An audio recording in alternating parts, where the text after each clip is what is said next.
Hello, ladies and gentlemen. Welcome to another edition of the closing argument. Every Thursday, 5 p.m., we are closing the argument. Today is August the 7th, 2025. We have our Honorable Yankwet Zeze will be our guest today. He is the chair of the Liberian People's Party, a party headed by Kehleboe Gongloe. He's coming to discuss issues. He's a man of numbers. He will discuss finance. He will discuss the economy. He will discuss numbers. So get ready. But before I bring him on, let me go through the headlines real quick. From the pages of the different newspapers in Liberia and online pages. Let's go to, let's start with the front page. No, the Liberian Observer, the oldest newspaper so far that I know of in the Republic of Liberia, the Liberian Observer, leads with protesters defy rain to deliver anti-drug petition to the government. And they included the full page, the entire petition. Second, movies, CDC and CMC women group condemned deceptive drug fight amid national protests. That is a joint communique from the CMC, Citizens Movement for Change, Movement for Economic Development, Empowerment, movie, and the CDC Women Congress. Monrovia, in a rare show of bipartisan solidarity, a National Women League of the three political parties, the Movement for Economic Empowerment movie, the Congress for Democratic Change, CDC, and the Citizen Movement for Change, CMC, have launched a scathing critique of President Joseph Boakar's administration, accusing it of staging a deceptive and selective fight against the country's deepening drug crisis. That's another take. Front page Africa. Citizens are asking the Liberian government to seize and auction their properties. Anti-drug campaigners demand tough measures against big hands in the drug trade in Liberia. Liberia hosts landmark West African Logistic Conference, deepening regional security. This was a long way back. We're going to discuss that sometime next week. And on a lighter note, Monica Swain crowned Miss Earth Liberia 2025. A young beauty, smart. She hails from Grand Cru. She was crowned Miss Earth Liberia 2025. From the Liberian Investigator, it says NTA Fed hike sparks outrage in Maryland County. NTA has spiked prices going to the southeast, and the folks in Maryland County are not feeling too good. We're getting a lot of questions here. Somebody wants to know, back then, few months ago, President Joseph Boakai negotiated a 50 million euro loan for rice production in Liberia. People want to know whatever happens to that. That was October 16, 2024. Somebody sent me this link from the Liberian Investigator. It said Rome, Italy, in his bid to improve agricultural development and food self-sufficiency, President Joseph Boakai has engaged with leaders from the European Investment Bank, EIB, to secure 50 million euro loan aimed at revitalizing rice production in Liberia. They want to know whatever happened to that. So, ladies and gentlemen, those are the headlines. And for breaking news, We just got information that the Youth League of the Liberian People's Party are asking for the suspension of Honorable Gongloe for corruption. This is something hopefully our guests can talk about. Some people are saying you can accuse Gongloe of anything, but definitely not corruption. But we'll delve into why the youth want to suspend their political leader. We want to know, hopefully, the chairman of that party to tell us why the young folks are asking for the suspension of Honorable Gongloe. They are charging him for corruption. Ladies and gentlemen, if we have our guest in the back, if he's already queued, we can bring him on so we can begin this process. There's a lot to talk about. Numbers. Honorable Zeze is going to talk about the different proclamation or executive orders, the ones that were ordered by the former President Ellen Johnson Sirleaf, several of them actually, and then the one by Honorable George Myean. And then we're going to look at Executive Order 151, the one that was recently ordered by President Joseph Yuma Boakai. If you want anything tangible, you want anything factual, one of the most reliable researchers, you want to call Nyankwa Zeze. This man knows his stuff. He knows numbers. If you want to hide anything away, you do not want Nyankwa Zeze around. He is an excavator. He will dig and dig and dig, and he knows how to read the numbers. From the World Bank to the Central Bank, you name it. Let me welcome Honorable, not Nyankwa Zeze here. Maybe Nyankwa Zeze had transitioned to the Southeast. How you doing, Mr. Nagbe? What's up, Mr. Gayman? It's good to be with you, man. Great day. Let me welcome our guests as well. Thanks for joining us. It's good of you to be here with us. Please share the show. Myean, what's up, man? How are you? I'm doing good. And you? All right. Doing well. Thanks. So, Myean, when our guest comes, you can bring him on. We have our guest in the back. I think you have already gone through our regular headlines, right? Yes, we got the last one here. Is the United Methodist Church shuts down St. St. Nagbe over worship uprising. There was a fight in the church. They shut down the church. Those are the headlines. These are headlines that we're going to go over next week. There was another question that was sent to me today. Also, we're gonna touch that next week. Sometimes ago, that was May 2025.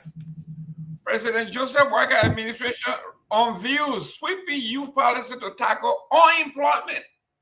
Whatever happened to all of the headline grabbing news from the administration? What happened to the $50 million that was from Europe to do rice?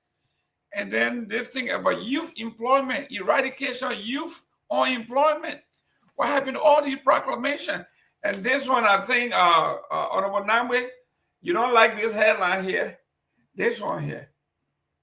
No, especially not only because it concerns the Southeast, but I understand this government, the various agencies here are trying to make ends meet. I think we remember that a day or two ago, JFK had to backpedal.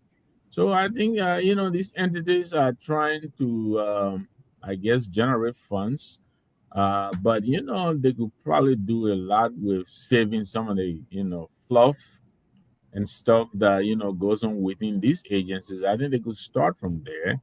They can just come to the ordinary citizen and throw the hardship on them only because they're trying to balance out their budgets. I don't know the particular circumstances with MTA, but look, especially coming from Maryland, and they must have no idea how much difficulty people encounter just to get on the road, and make it from Harper to Monrovia.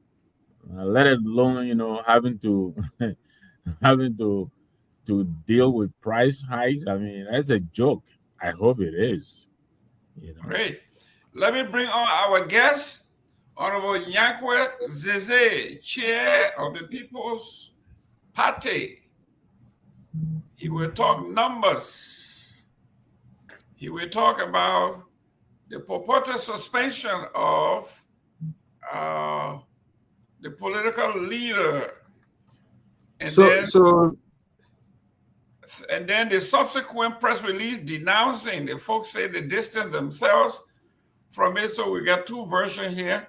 I'm looking at the press release here from the Liberian People's Party for immediate relief, August 7th. The Liberian People's Party Youth League categorically refutes and distances itself from a purported and fabricated innuendo circulating on social media, signed by one Robert F. Wobo and approved by one Abraham Kane, which is falsely believed to be associated with the LPP Youth League. Our record confirmed that neither individual is a member of the Liberian People's Party. In fact, the name Robert Wobo has never been associated with the party Youth League. As for Abraham Kane, he was expelled from the LPP over 2 years ago due to action incompatible with the values and principles held by our party. So with that, without further ado, let's bring on Honorable Nyankwe Zeze.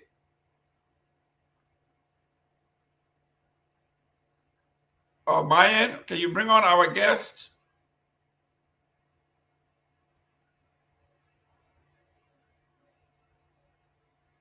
Yeah. So, Mr. Gayman, come in.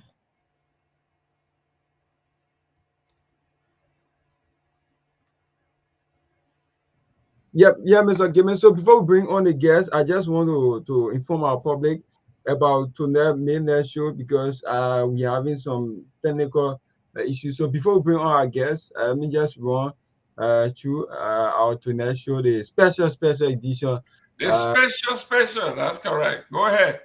Edition for tonight, where this show will kick off for Liberia time. It will start at 12:30 a.m., which will be Liberia time, and 8:30 p.m. USA time, where tonight we'll be having on one of Liberia's most talk about football legend. But then, based on the history I have for him, but then the former president George Manuel, but then he was not even playing football. Before they were the top players during those days.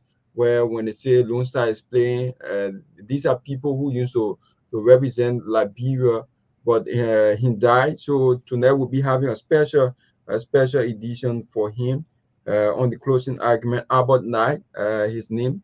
I think some of you may know him. For me, I don't know him, but then I was not even born. Even some of my older brothers or sisters, they were not born back then. So I just did a research on him, and he played for Lone Star. But then, like I said earlier, he was the deputy youth and sport. From what I see here, and we are getting information that the former president will also tune in to monitor the show, because we'll have other folks from all over paying tribute to him tonight on the special edition. So Liberia time, it will be at 12:30 a.m., where we'll have some folks to come on to give their contribution to talk about him, some legacy that he did before leaving this earth, and some things that he did for Liberian people in terms of the football arena. Just want to pass on to just say one or two things about him, and then some of his family members, friends, colleagues, some of them who play football together, if they are still around, they will call and make some contribution on. So I have Chief Tomalin George, who will also be on the show tonight. Will make a great history about him, because so many people have been saying a lot of things about now. He played football for Liberia, but then some of the players who talk about Lone Star, they were not even around. But then, so I just wanted to pass also Chief Sintomoni George will just add up. He know more about him than I do, because but I was not even around. Even some of my parents or my brothers, they were not around. Wow. Yes. Yes, Germany George, can you believe this? that's true. This guy's mother was not around when I was Yeah, not. I mean, Wow. Abana then played in the 70s, late 70s, in the 80s, Yeah, early 80s. mid 80s. Yeah, so, and I was telling Myean today, I said, he and Samson, I said, there was a tournament called the Six Nation Tournament, William Arrow Tower Tournament, they play on SKD. And Abana, Paul Bro, Benedict Wisse, Waka Heron, you name them. Solomon Sibley, if he'll be on tonight, he was the captain for that team. And so, the passing of Abana is very sad. I heard he had just retired. He was preparing to relocate home. He was so excited to get to go home now and to live his life and enjoy his life now after working in the States being in the States for all those years. And then death came to his door. But it's a sad thing. But tonight we'll be honoring his legacy. We have people who will be on the show at about 12:30 a.m. Yeah, 12:30 a.m. Liberian time. We have a 2 hour 30 minutes. We have a former national coach and Deputy Minister of Youth and Sports, Mabu Richards, and the captain of that national team during this day, Solomon Sipley, and of course, long before President Weah wore the number 14 jersey, the guy who wore that jersey was Benedict Wisse, wizard dribbler. If he'll be on that, he'll be on the show tonight too, and also the junior brother to Abana, Sipley Weah. He'll also be here today. All play together. So we look forward to the show tonight. It starts at 8:30 our time, and we look forward to it. But how to call it? So people have been calling me to ask us about the show and everything. We want to just talk about it today again. Yes, they'll be on tonight.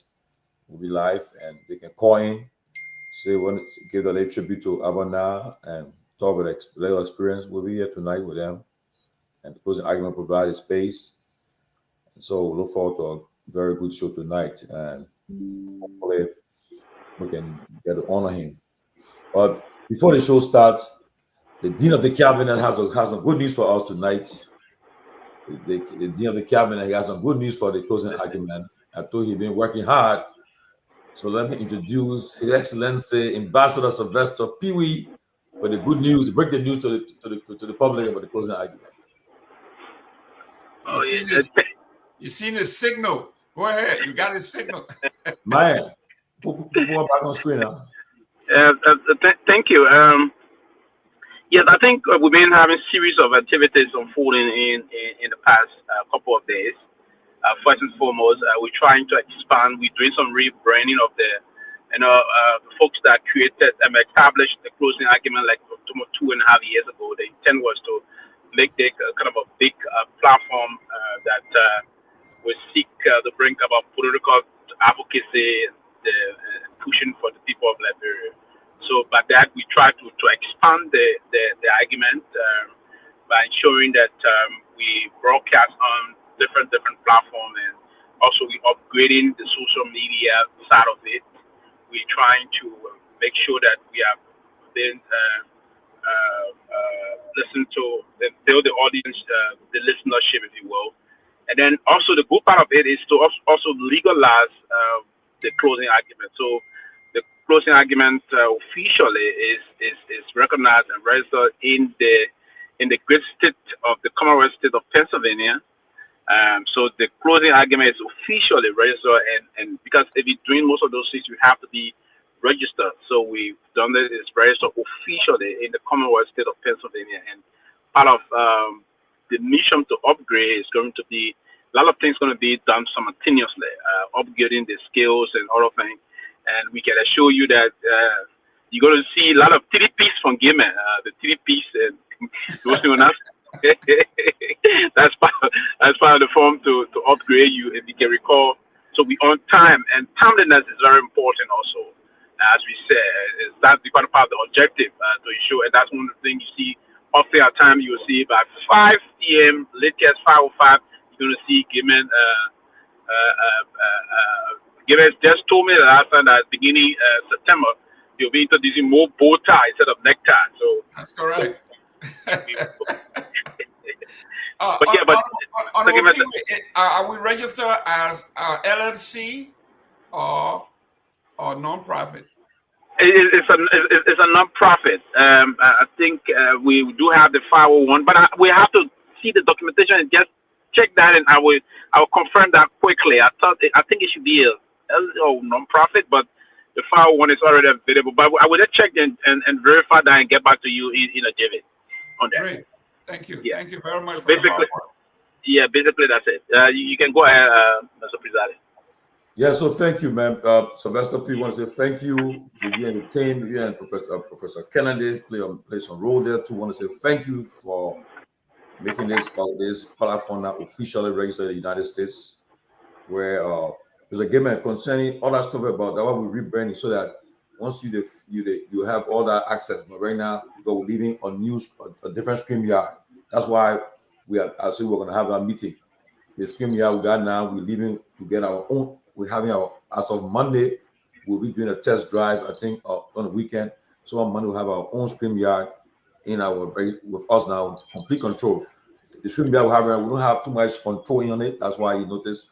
So we'll have our own StreamYard, have access and so forth. So that we're trying to do. That will be in a couple of weeks. So I'm sure by that time. But Pewee wants to say thank you so much for your intervention, hard work, you and Peabody and Professor Kennedy, who led that charge. I want to say thank you for this. Is a big thing because now people can give us stuff and we can contribute. We can also solicit assistance and go back Liberia. Somebody give you some computers or some materials. Say, well, you can take it now. They can get rid of on the tax stuff. Everything they can do it. You guys know. So that's a big deal. I want to say we're happy today for that. It has been a long time. Last 3 years, and at least today we officially registered in the state of Pennsylvania, and that's a big thing for us. We appreciate all you guys. Thank you so much. You know, that's the job of a foreign minister. We'll be all around, travel the world. You know, bringing money. Yeah, they're bringing the goodies. But I see the guest, the Honorable J. Yankwes Zeze is in the back, so I think you guys. The tough talking Zeze. Yeah. Give me mail. Got a progressive there, right? That's it. Yeah. That's it. So like J. Victor Nagbe there, all of them are the progressive group there. Yeah, you can see. But the problem I feel with them, they started to struggle. For multi-party democracy. They closer the king was Amos Sawyer time. When Sawyer got it, he brought so PhD holder. The whole cabinet, I think, 90% of PhD holder. Cabinet. And I remember during those days. We should go down to Dopoh to go meet these guys, Dr. Guano, peace to his ashes. Man, so I had a crack team. Dr. Guano. He had Dr. Serenos Ford, Labor. He had Dr. Who again? I think he had, but then it was a PhD government, we had the IGNU government. You know, that was a good thing. So, Mr. CEO, I want to say thank you, man. We're officially registered in the state of Pennsylvania. The Prime Minister just announced it. Well, thank you for your leadership. Our work, Professor Kennedy, you guys work hard, and we're so excited today. I'm excited today that we are now a legal platform in the USA and we can do a lot of stuff with that. So thank you so much. But I think we owe it to Professor Larry Kennedy too. Yes. You know, the professors are here tonight. He's been We're working. here tonight. Progressive, your pro multiple democracy. We don't take power yet. And then I'm surprised that the chairman Zizé, he now have a unity party that he endorsed. He endorsed that party do the runoff, and today and now they are calling for the expulsion of the suspension of the Senate Bureau, and I know how to that. So and then the economy today, where is it? Is they don't say inequality where today? I don't know. But that the alliance group.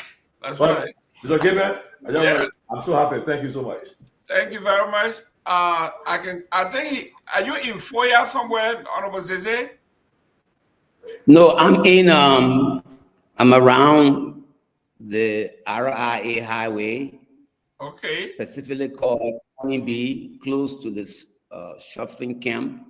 No, or if you know what they call Camp Bethesda, I'm around that area. So I'm not in Vonjama. Okay, I thought you were invisible, but it's all right. It's all right. We got some folks here from Lofa. They know Feasible, they know Foya, they know Venjima, they know all the other areas. But it's an honor to have you here. I wish your background and your camera were a little better. But that's the struggle.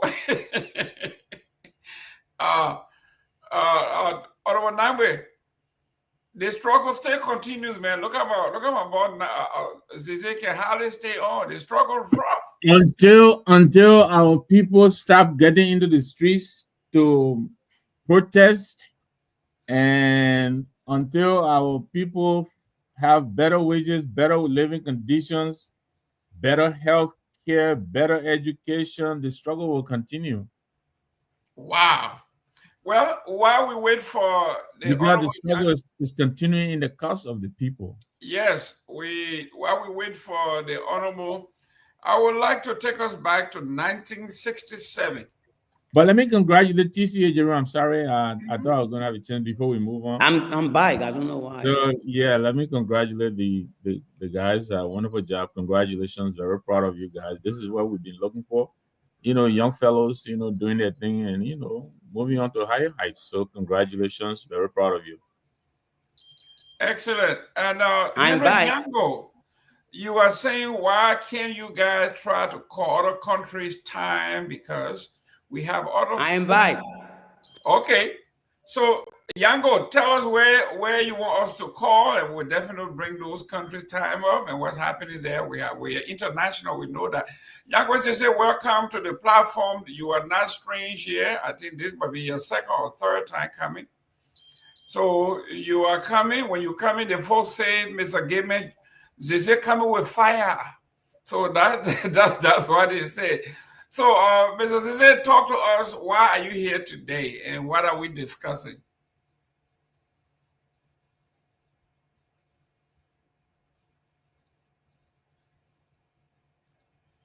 Mr. Pewee, I think your NSA people don't want to American talk.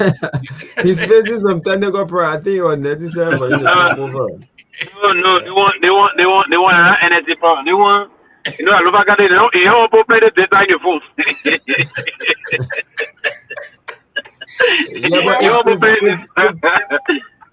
If no way he can just call through the line and then we can put him through.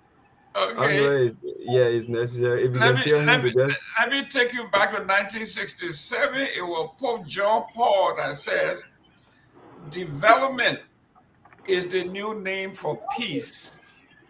That's 1967.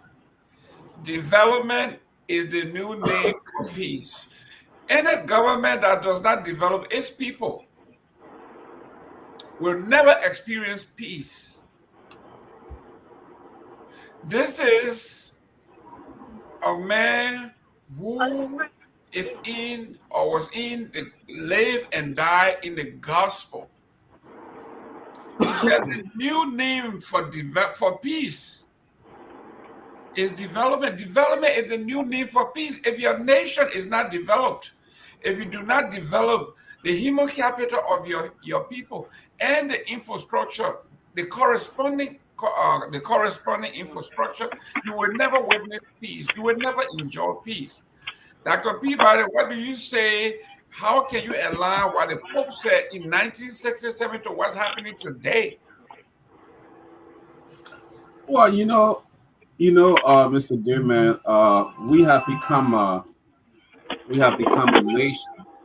nation that have forgotten ourselves with no direction. You know, we have become a nation with no direction, and it's like my dad often told me, if you don't know where you're going, you better know where you're coming from. Because you don't want to be lost, and that's why like Yeah. okay, So you because this is back. wrote down two. Well, No. oh wait. There's a sunny side here. Push it to where you going from. You not even go. No, master, I mean, no, I hear you, man. the ambassador, they usually tell you to now have a hot mic. You need That hot mic thing, it can put you in trouble, brother. You gotta be careful. you need to be muted. Yeah, sorry, guys. I will be up for some time. I brought my daughter on the driving training thing. I was session 1, so I will join a little. Yes. All right. Okay. Yeah, it looks like it's gonna be a rough day for Nagbe Zeze. Yeah, internet keep. Maybe we need to reschedule where he will go to the studio another day. But we Yeah, can't you can go into the studio. Yes. Saturday, Monday we'll have to studio. If he have the chance, you can just call and then I can put him through.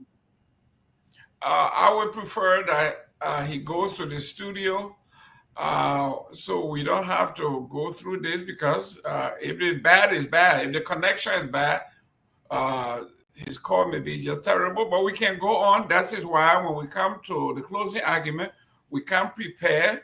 We have the latest on different headlines. But let me start with a good one. Okay, I'm in. Do you want to reschedule, go to the studio, or you want to try? No, I'm using my iPhone now. The computer, I didn't want to use the iPhone, but the computer is not working, so I'm using the iPhone. So you are set. Is Are that you okay now? If it can't work, then we can. We getting you. We getting you. I'm okay. Go ahead, Chief. What are you saying? Okay, so let. Are you ready?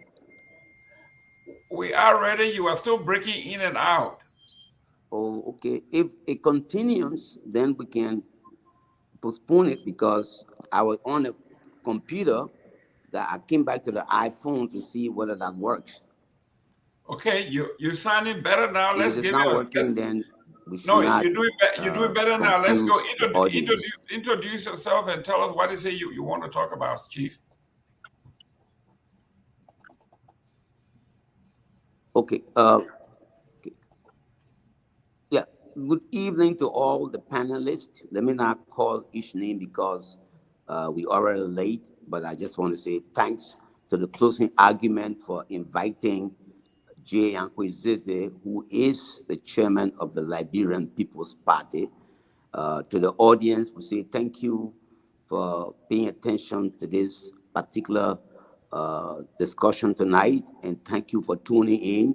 Always tune in to the closing argument. You have good panelists, talented people, very disciplined and well-researched group of panelists. So thank you to the audience for tuning in tonight.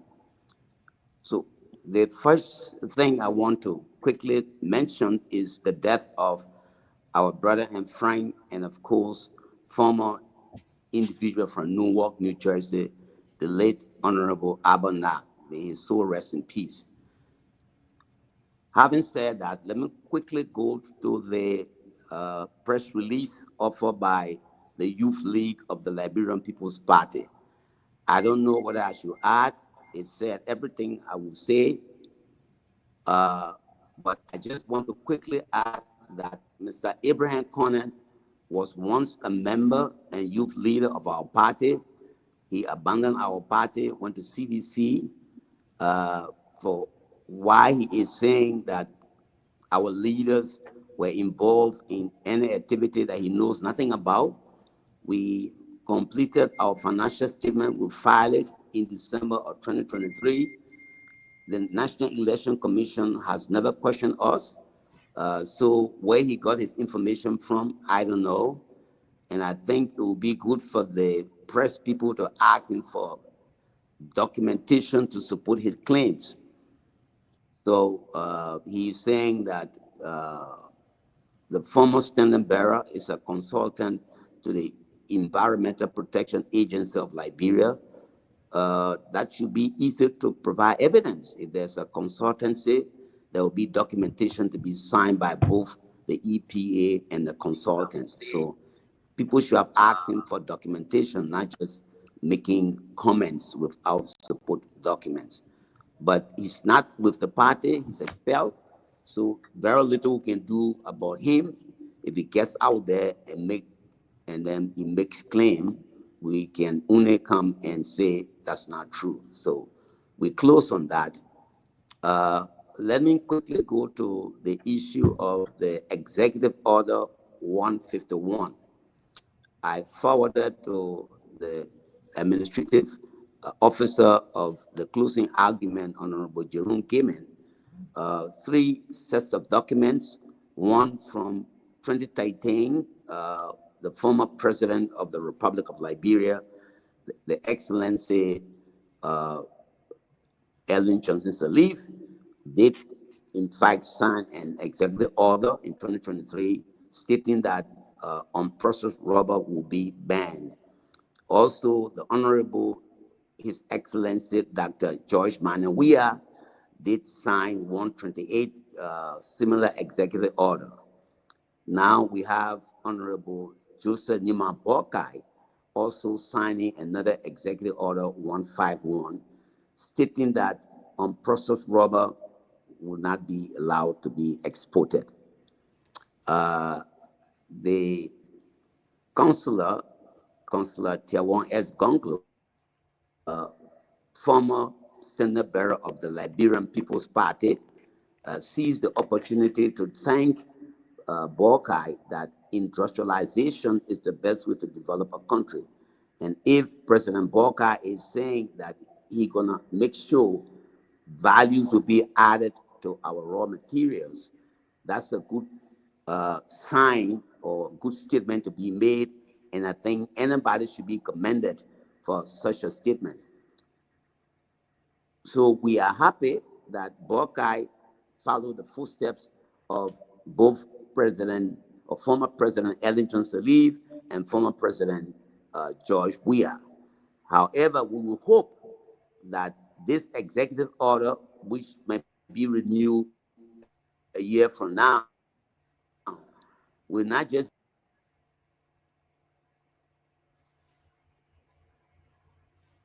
Well, ladies and gentlemen, technical difficulties. That's what we have when it comes to Liberia. It is rainy there, and it is difficult. But let's go, while we are on the executive order, let me go to the chief himself. Chief, we in Liberia, we like these proclamation. October 2024, last year in Italy, the president made his pronouncement. It was on the front pages of every paper. President Joseph Boakai secures 50 million euro for the EIB bank loan for rice production in Liberia. I know you're laughing because the president likes to, that thing that he takes loan from IB or whatever bank it is. But it said, in a bid to improve agricultural development and food self-sufficiency, President Joseph Boakai has engaged with a leader from the European Investment Bank to secure 50 million loan aimed at revitalizing rice production in Liberia. The reason someone sent this to me is we are very good at making these proclamations and everything else, and then either there's no follow-through or nothing happens. So what makes this any different from all the other proclamations the president have made? At one time, he came to Atlanta, Georgia, when he met with Victor Nagbe, and they said they have signed collaborative agreement, MOU, with Georgia Tech and other universities in Georgia to give several scholarships. Nothing happened. So why should we accept this proclamation or executive order 151? What makes it any better? You know, Mr. Gayman, if the opposition in Liberia were really aggressive, really on their feet, and for instance, it will be holding the government feet to the fire in the sense that they will be on the road. You notice here, when things not going the right way, the opposition go on the road, go take the message on the road, go to the various counties, to the people, and start to tell the people that the government is lying to you, they're misleading you. But that's why the government can say something one day and do another thing. But to the Executive Order 151, I'm in full support of it, for the fact that President Baga is saying that we should add value to our rubber. We should add value to it. I know presidents have said in the past, and the problem was they're having the political will to enforce it. But President Baga said he's serious that there will be consequences for penalties for those who will not follow it. So look forward to see what happens. And if that, because now instead of they're taking our rubber and just ship it out of here, I mean, like for instance, simple thing like condoms. You are facing right in Liberia. Rubber gloves, you do right in Liberia. But we're not doing it. And there's a reason why the president is saying that they should issue executive order 151 so that make sure that before you take a processed rubber from Myean, you will see something we'll be exporting other year too, instead of only just importing, exporting our rubber just as a process, So I think it's a good idea. We should support it. We should push them to ensure that it happens, so that it will benefit the Liberian people. We can create jobs. Because if you doing finished products here, you'll create jobs.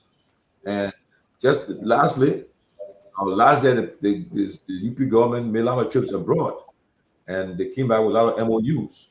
When we asked them, they said we'll start to see the results from these visits in 2025, 2026. So I'm not seeing nothing much 2025. It's still the same. Nobody have come to invest in the country to create jobs.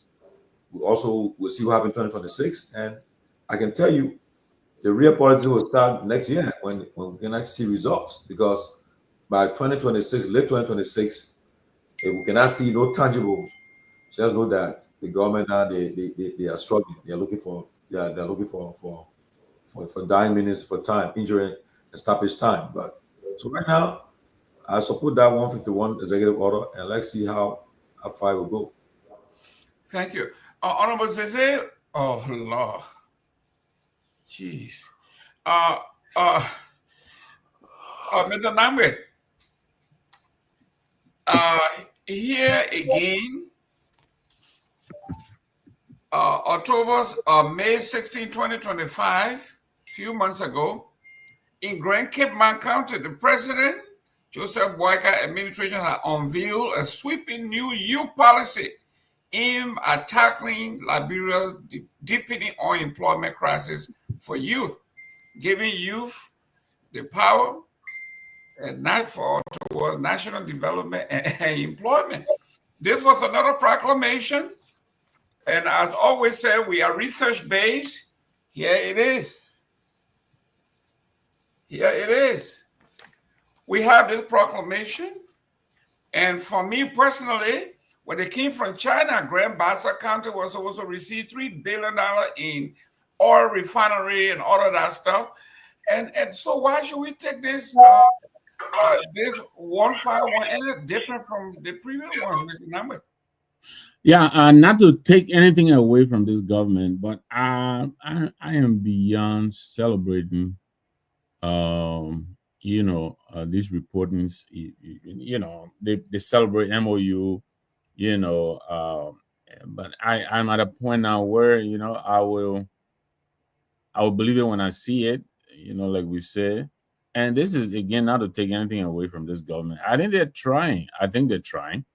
But I guess because of the lack of success in most of the areas that they have tried that, they tend to be hasty in reporting some of these engagements.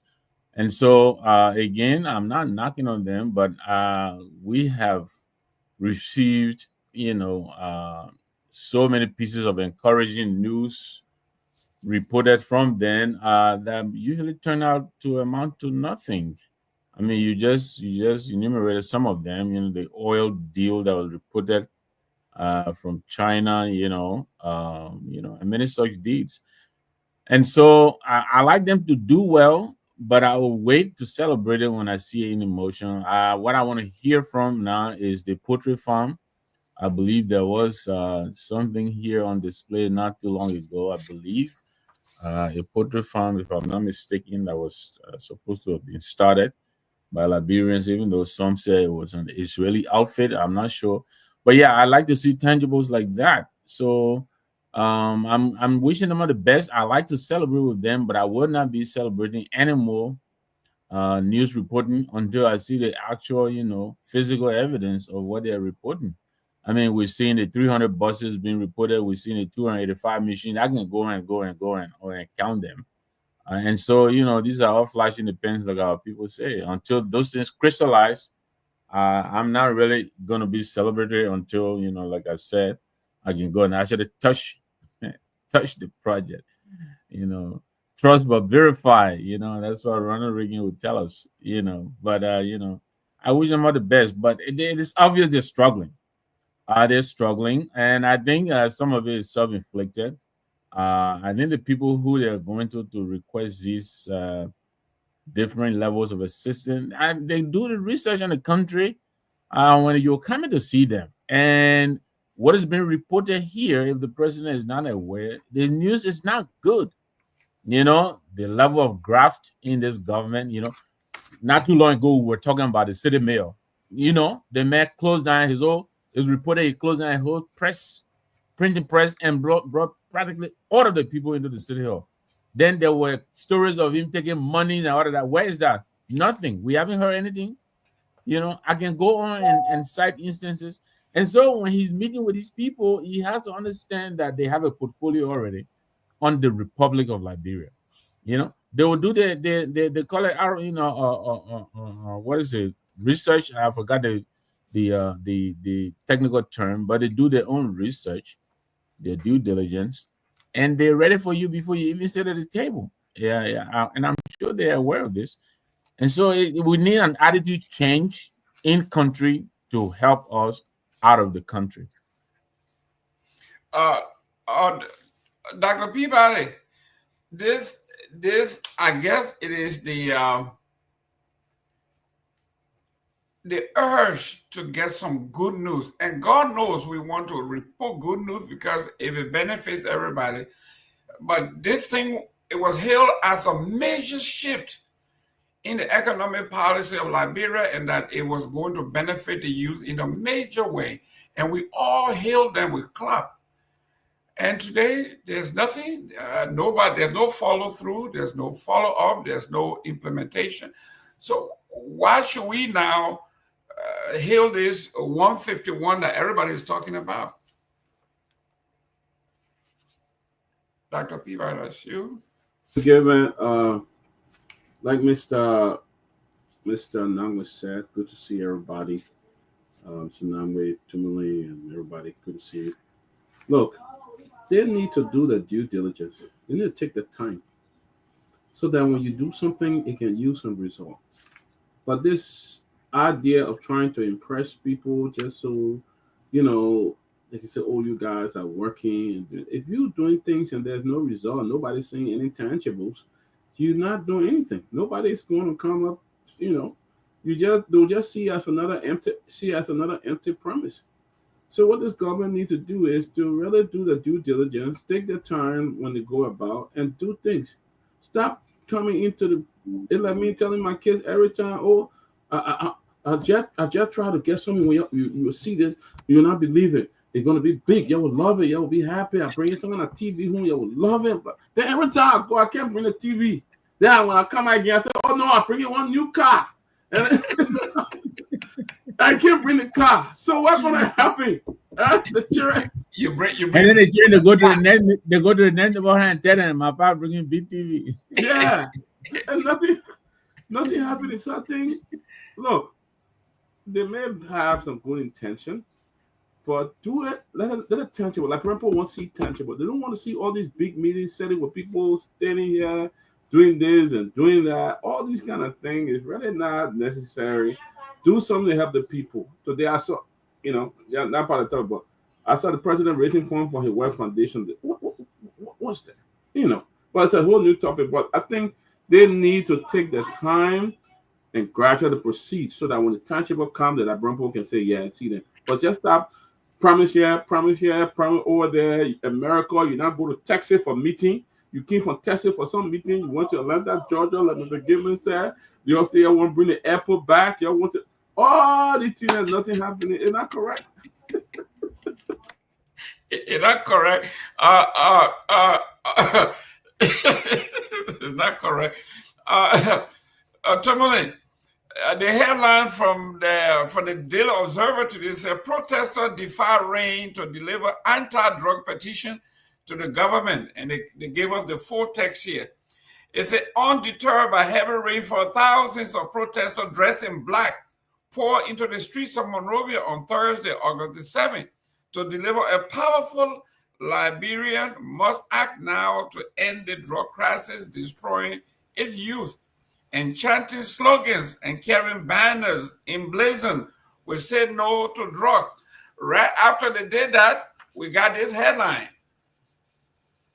And this one is from 3 opposition political parties, MOVE, M-O-V-E-E, CDC, and the CMC Women's Group condemned the deceptive drug fight amid national protest. And I read, this is from the front pages of Front Page Africa. It said, in a joint statement, the group called for urgent and sincere government action ahead of the August 7th National Anti-Drug, Say No to Drugs and all that stuff.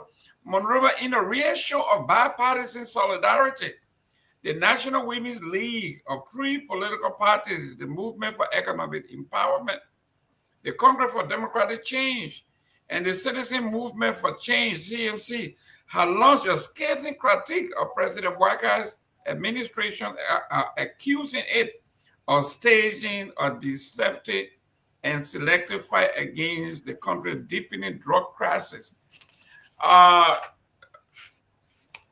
Chief, the folks are saying this is another government-staged, government-sponsored event to grab the news. The government sponsor it, the government pay for the T-shirts, and the government turn around receiving their own. Their own. Go ahead, Chief. Well, no, but honestly, let me say this though. Look, politics aside, I hail the initiative that was done today. The march, I support it. The saying no to drugs. Look, if there are a lot of families who are struggling, having the challenges today with this drug addiction. Yeah, some people they try to hide it. Some people come public with it. And I'm sure all of us on these platforms, one way or the other, we have either some family member, somebody indirectly or directly associated with us that struggling with this crisis. And so, I mean, I don't think the government should have been in the forefront in this march today, joining it. Let people do it because by doing that, people feel that they undermine the whole goal. But I still feel that in the heavy rain, to send a strong message that the issue of drugs addiction is something that the government should take it serious, a national security issue. And they should go in the communities, find out where the drugs are coming from. And as some high-profile officials, I'm told, are involved into this thing. I mean, maybe they start harassing the little man, go after the people that are involved so that Once you tell to because tell me now, how did drugs enter in the country? So it right through Robbers Fee too, right through our borders, our porous borders. I mean, so how come? You know, I saw a video where a lady was arrested for bringing drugs in the country and so forth. And I can recall that they have drugs coming through frozen food. They all kind of sort of bring drugs in the country. So the government should be more aggressive. The president should really step up the game, and the target should be who are the sponsors of these drugs that enter in the country. It's not the end user. No, somebody involved, somebody making millions of dollars every year by being involved in such a dangerous venture, and somebody making money. If they want making money, trust me, you won't be here the issue of drugs, but because people know what they're getting from it. Why did the LDA have become so popular? Why did all the fight were about? The person counter accusation on people. But people know what's in it. So I commend the organizer of the march. I think I hope the message was they sent a strong message, and the government. I hope the president takes it serious, and don't just to talk about it.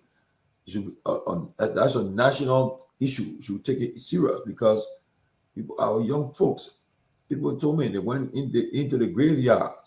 People are there living in the graveyard, and what they are doing, they are mating. As they're having fun, having sex with each other, they getting pregnant and they're burning more drug. People coming, nobody checking on them, and that's why the population increasing. If you check the statistics from 2005 or 6 to 2025, I can tell you the number of drug addicts have increased because no one's really taking it serious. You know, that's why when people try to beat on my brother Dylan, I said no. At least Dylan by opening that center. I mean, he may not have all the resources, all the professionals, but I think that's something we should credit him and push it, because I went to a video where they went through all the various part of that building. And they are trying their best. And I know, all of us in this country, if you all work with some drug facility before here, you know what it takes. The federal government, state government spend millions of dollars every year to go after it. So the opioid crisis that were happening. So Mr. Gayman, I want to say I support the march. I think they did a good job. The only thing I have with the government, people getting involved, like to give themselves credit, I think that's the only thing. But next time, let them just stay out and let the people present a statement to them. They shouldn't get or tango in it just to get some credit. Victor Nagbe, the CDC, the movie, and the CMC women, and I read, we are raising our voices against the mockery of President Boakar's promises to rescue Liberia youth from the scourge of addiction. The group said in a joint statement, his government, rife with deception, had continually failed our children while political actors engaged in dangerous charade. The Women League expressed alarm over a recent report linking individuals with close ties to the president to drug-related crimes. This signaled out an alleged arrest and subsequent secret release of Dominique Molu, reportedly caught with narcotics valued over $295,000 US. Molu is said to be an associate of the president and his son, Tantan. The women also pointed to the report that George Obi, also known as Original Japan, a notorious drug dealer, was allegedly pardoned as part of President Joseph Boakar's July 26 clemency package, alleging due to ties with the family. These people are quoting facts. So for the government to say they are fighting drugs, they're doing this. We saw the Monrovia City, the city mayor printing thousands of T-shirts saying no to drugs. We saw the Zogos today. There was a whole compartment of maybe 100 Zogos with brand new shirts and then saying, saying, this is what the women are talking about. This is the deception. This is what these people are talking about. So they are not fooled, according to them. Yeah, I mean, hypocrisy. I agree with you.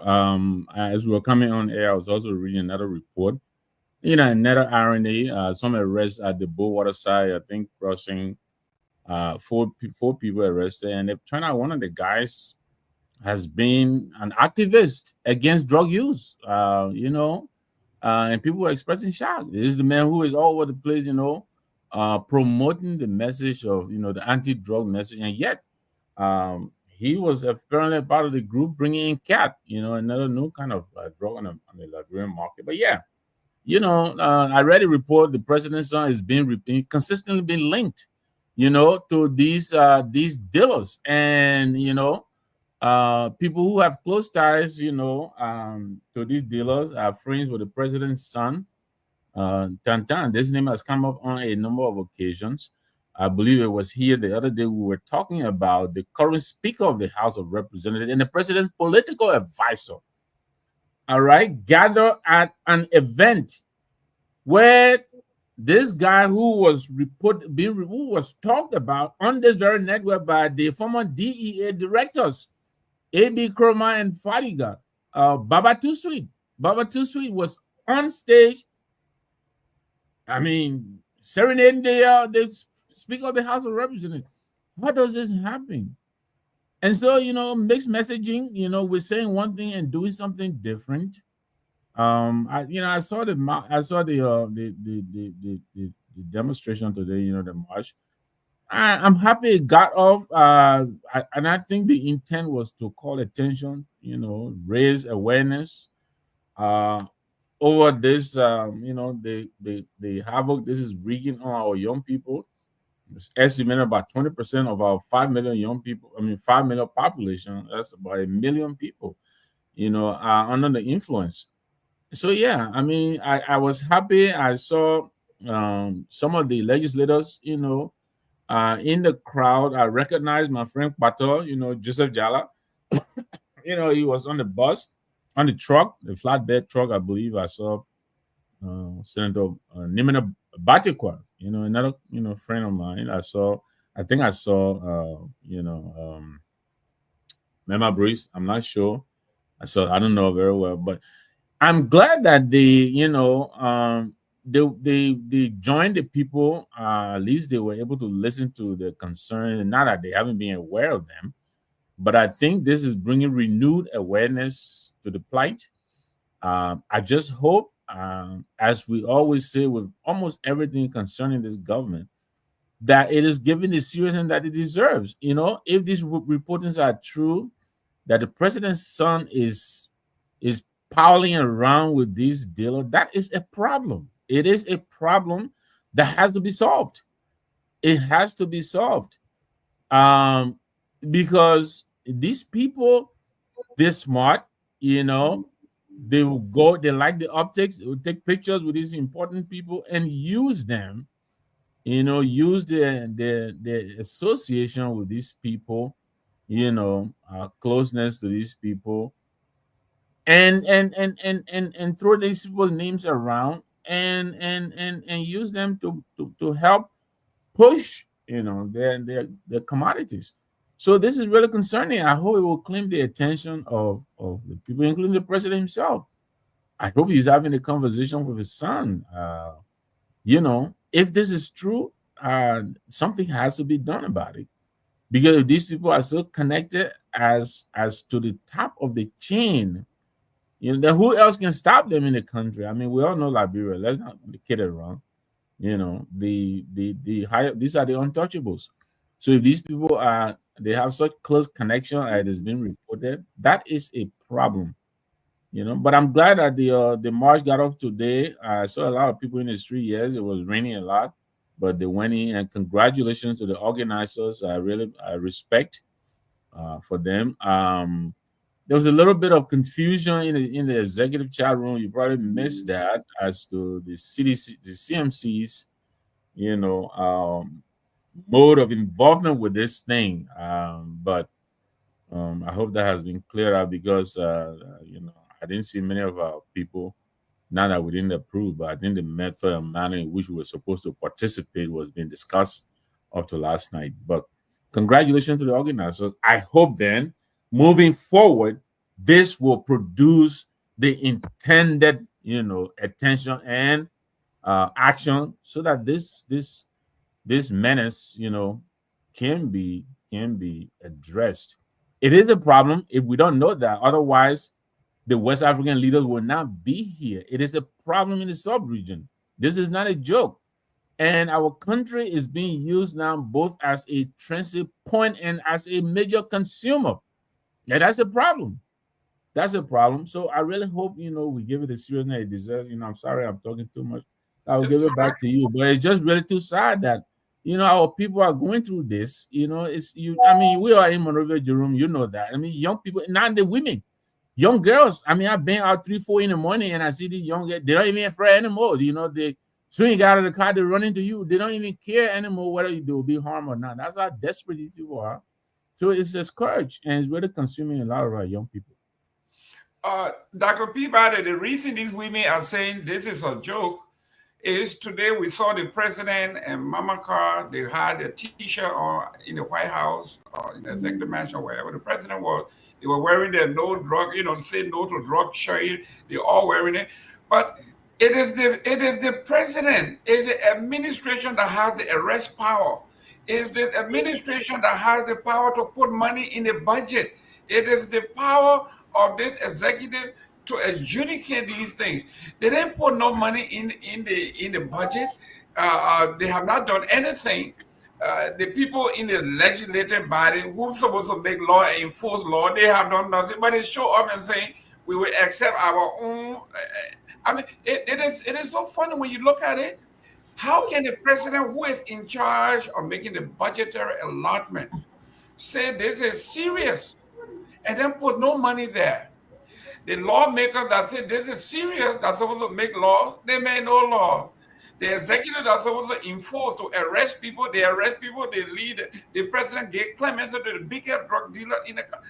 So you see where the CDC and the movie and the CMC women are saying, this is it, don't fall for the optic. This is nothing but charade.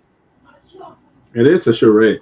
For the fact that when he came to power, the very first time, the first few days, when this president came to power, he said he was going to do a drug test. The vice president did a drug test, and they all was so concerned about this drug. But Mr. Gayman, let's look at it. Our airport is very porous. Our airport is open. Our border is wide open. Our airport wide open. These folks come from Nigeria, other country, and bring drugs in this country and pass right through the airport with the same security to them. Because we can show that because we've been there a couple of times, where people have gone through the security, even with the security signal, they bribe and go right through. So if you don't have a security that you can empower somebody at that airport who would look at you, whether you hit brother or sister, and arrest you for carrying drugs and bringing drugs in the country, it can't work. Most of the people that have been arrested in our country are released and gone. They get arrested and they pay and they leave and go. So the fact here is they have to do something. But our airport is not secure. Our border, you don't even have much of the stuff there to really detect whether somebody is bringing drug in the country or not. You don't even have those things there. The police is ill-equipped. So if you're serious for fighting drugs, stop putting money into key area. Hire people who are expert in this area. Hire security who are trained security. Do a background check and follow on the security that you assign to these airport, to the airport and to the borders. You want to know, go back and do check on them and see. But most of the time, these people go right across the breach, bring that drugs in. You ain't got nothing ready to detect it. Right through the airport. A lot of drugs pass through that airport every day. I see a lot of, especially these local flights, Kenya Airways, ASCA. These flights come in. Most of the Nigerians and other, what kind of business is going over in Maria? It's that drug business that's going through. Go across the bridge somewhere in Clarendon, they have a whole Nigerian community there. And all goes on there is drug, they sell car parts and things. Go to that place and see how these guys are rolling there. I went there one time with a driver, a thing like that. The car was in, they had problem with the tire. When I just sat in the car and was just watching and rolling how things were going on. So, I don't need people just talk. Public big muff, that's how you call it. Public big muff. They do it in public. They will do this, they will do that. But they're not serious to fight drugs. If you're serious to fight drugs, the United States government have been open to help us on this kind of thing. But look how in the past, folks that the United States government recommended to be arrested and they were released, they said they had no evidence. So you're not serious to fight drugs. And that's why major airlines like Delta then stopped going to Liberia because there was no security. The Red couldn't handle security. Delta had to send their own staff there to deal with security in Liberia at our own airport. So then, firstly, create that covenant at your airport for international folks and say, you know what, Liberia Airport, the security is great. They're doing this, stuff like that. But we don't. You don't have anything there. So it's sad. It's really sad. They're not doing anything. Then the people marching, and you jump up there and try to diffuse the people something today. You wear a t-shirt. Saying no to drugs is nothing. Rather, fighting drugs is more important. Fighting it. Are you giving money to the different agencies that fight? So right now, the drug enforcement, the drug agency is dysfunctional. They're very dysfunctional. So drugs will come in the country every day. Every day will come. So, like the Peabody, for those of us that use the lounge, I use it when I go to the library. The guy said we should be checked thoroughly. But you see where I'm talking? But Toga too, he need to be checked because he has drunk all the time in our launch. he need to be checked. But our launch is a given. I don't even go there anymore because I don't even want to be eating Ghana jollof rice in my own country.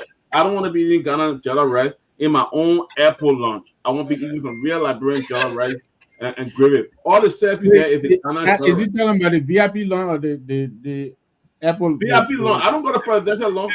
I will go to presidential lounge. Do I know that president go to presidential lounge? The VIP lounge. That make a big charge when you get in. That make a big charge when you go through the lounge. There's a lounge over there where you pay $30 and it's what all you can. Yeah. Okay. Yeah, but they got nothing there. Only Ghana jollof rice you'll be eating there. I don't want to eat Ghana jollof rice in my own country. Please. No, there's nothing. No, but on the issue about this, look, the government got to be serious, right? They got a lot of abandoned buildings in Liberia. The government should put the funds there. The president he can do it. Put the funds there and try to renovate these buildings and do a massive a raid. I mean, go for the drug. They go in the areas, get them, take them off the streets, and put them in some institution. Help them. They can do it. The money. Look, but look at our national budget. You're spending one person making over $100,000. Because you pay for the generator, you pay for you're giving them money for different stuff. Look at the people. They live in their own homes in Liberia, but they're paying them money for housing. Your house already built, they pay for housing. All the benefits. So you think, look, if we are like somebody said today, and I support it. The Liberian government should also do what they do in America, the Dodge, to cut waste, fraud, and abuse. To cut it, you can do it. You give that to somebody like John Malu. So Malu, your goal is to look in our government, our various sectors. Wherever we see that we're wasting money, we want to cut it. We want to cut all these things. So if you can sacrifice with the government to say we only struggle together, then you can find another job. But if telling people boldly, government will not buy you no car that costs $40,000 car, no. We'll not buy for the lawmakers then. Every 3 years, we'll get $40,000 for a car. No. You'll have good package, but not to be giving you every 3 years for $4,000 for a car. For what? Cut the money down. You see, put the money to this thing to tackle it. But until we can do that, we'll be having march and protests for the rest of the time. But guys, I have to leave because I prepare for my show tonight. That's a big show. I want to pay that to now, so I won't prepare for the show tonight. And it'll be after midnight in Liberia. And some folks said they're going to sleep already. They will get up in the night. Will get up to take part in the show, to witness the show. And so let me give you guys the space. But Mr. Peabody, again, to you and the team, man, thank you for making the platform legal. Professor Larry Kennedy, thank you for being a very strong person behind the whole process. Pewee, you guys have done a great job. I'm so proud. I'm happy that at least we can take a class for it tonight. Last night, I was in Zumo, but in Zumo, we had a good time last night with Brother Costa. We went up from the leave before you took the picture to me.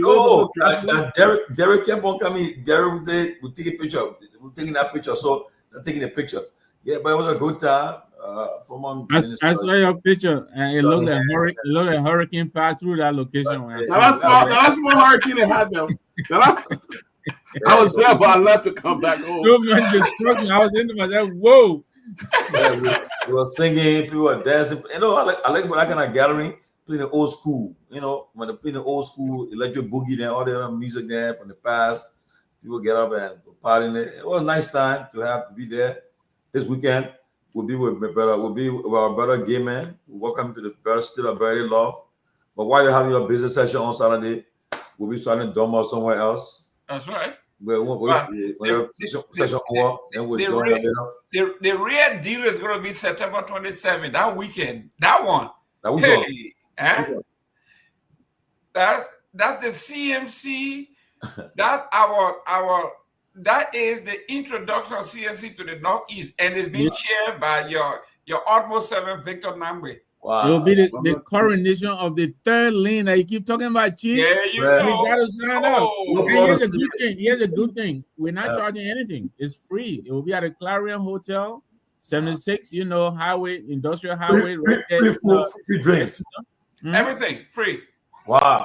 So we got some money around you. We have Nagbe is sending a special invitation to the class reloaded. And to TCA. The argument, not the closing argument. No, we invited them. We want to see them there to come face to face.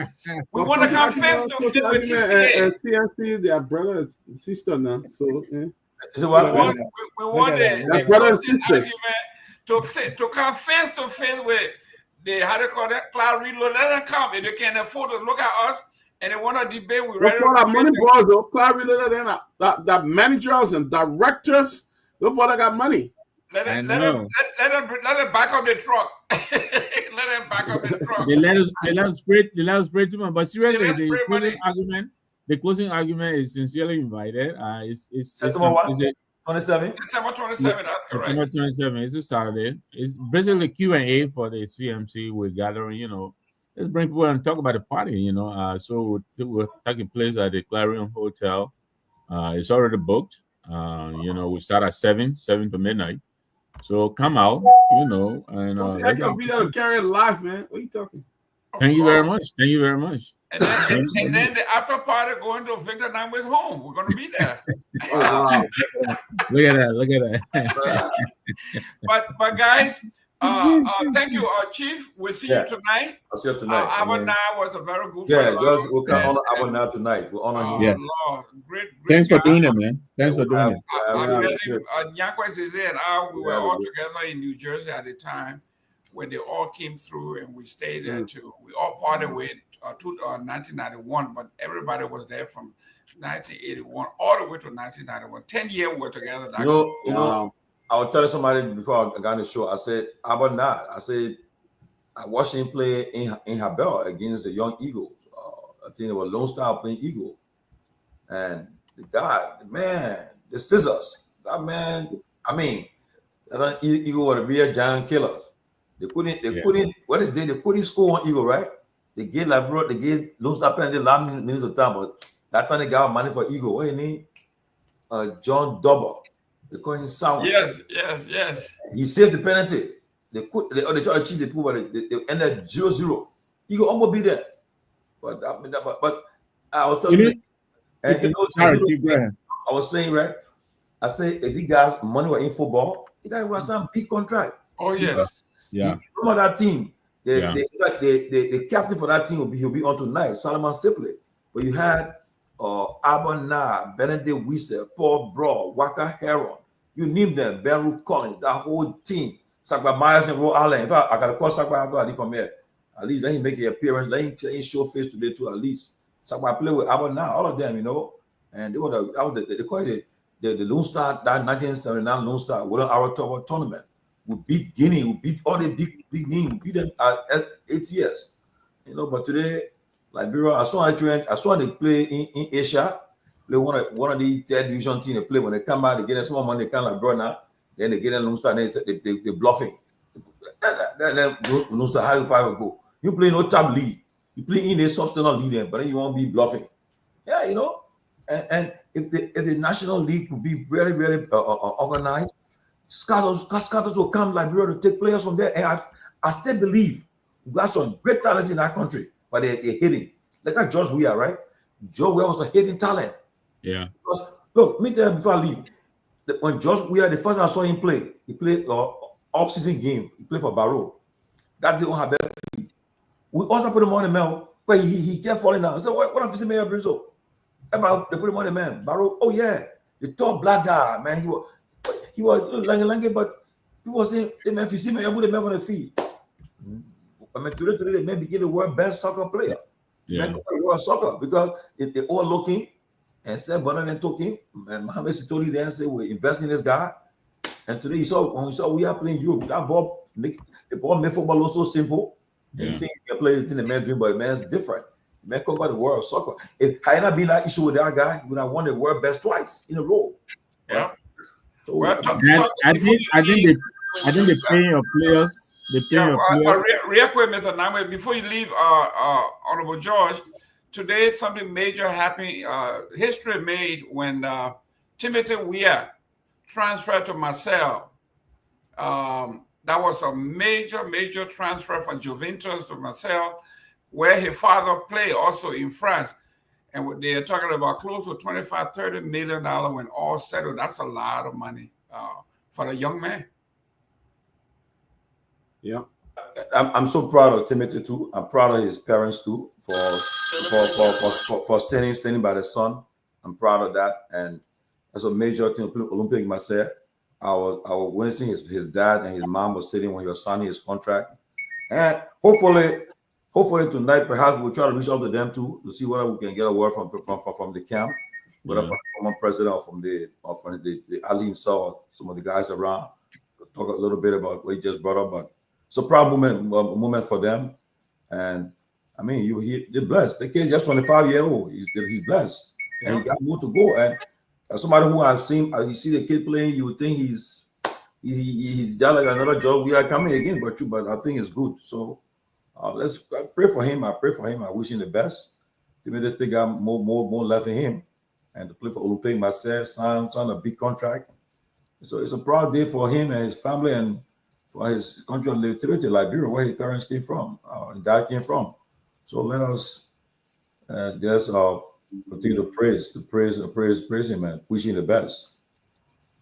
Yep, thank you very much. Mr. Nagbe, let's go to the next topic here. The next one is the petitioner are asking for seize and auction properties. That's one of their demands.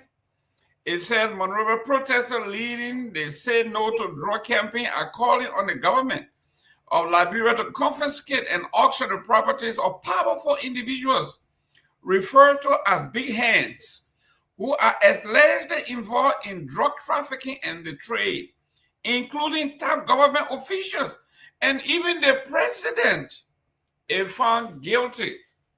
And they go on to say the call comes as a public frustration mounts over the growing drug crisis and the perceived impunity for higher-level enablers fueling the trade of narcotics like kush, cocaine, and other substances in Liberia. Nagbe, this is serious. The folks are speaking truth to power.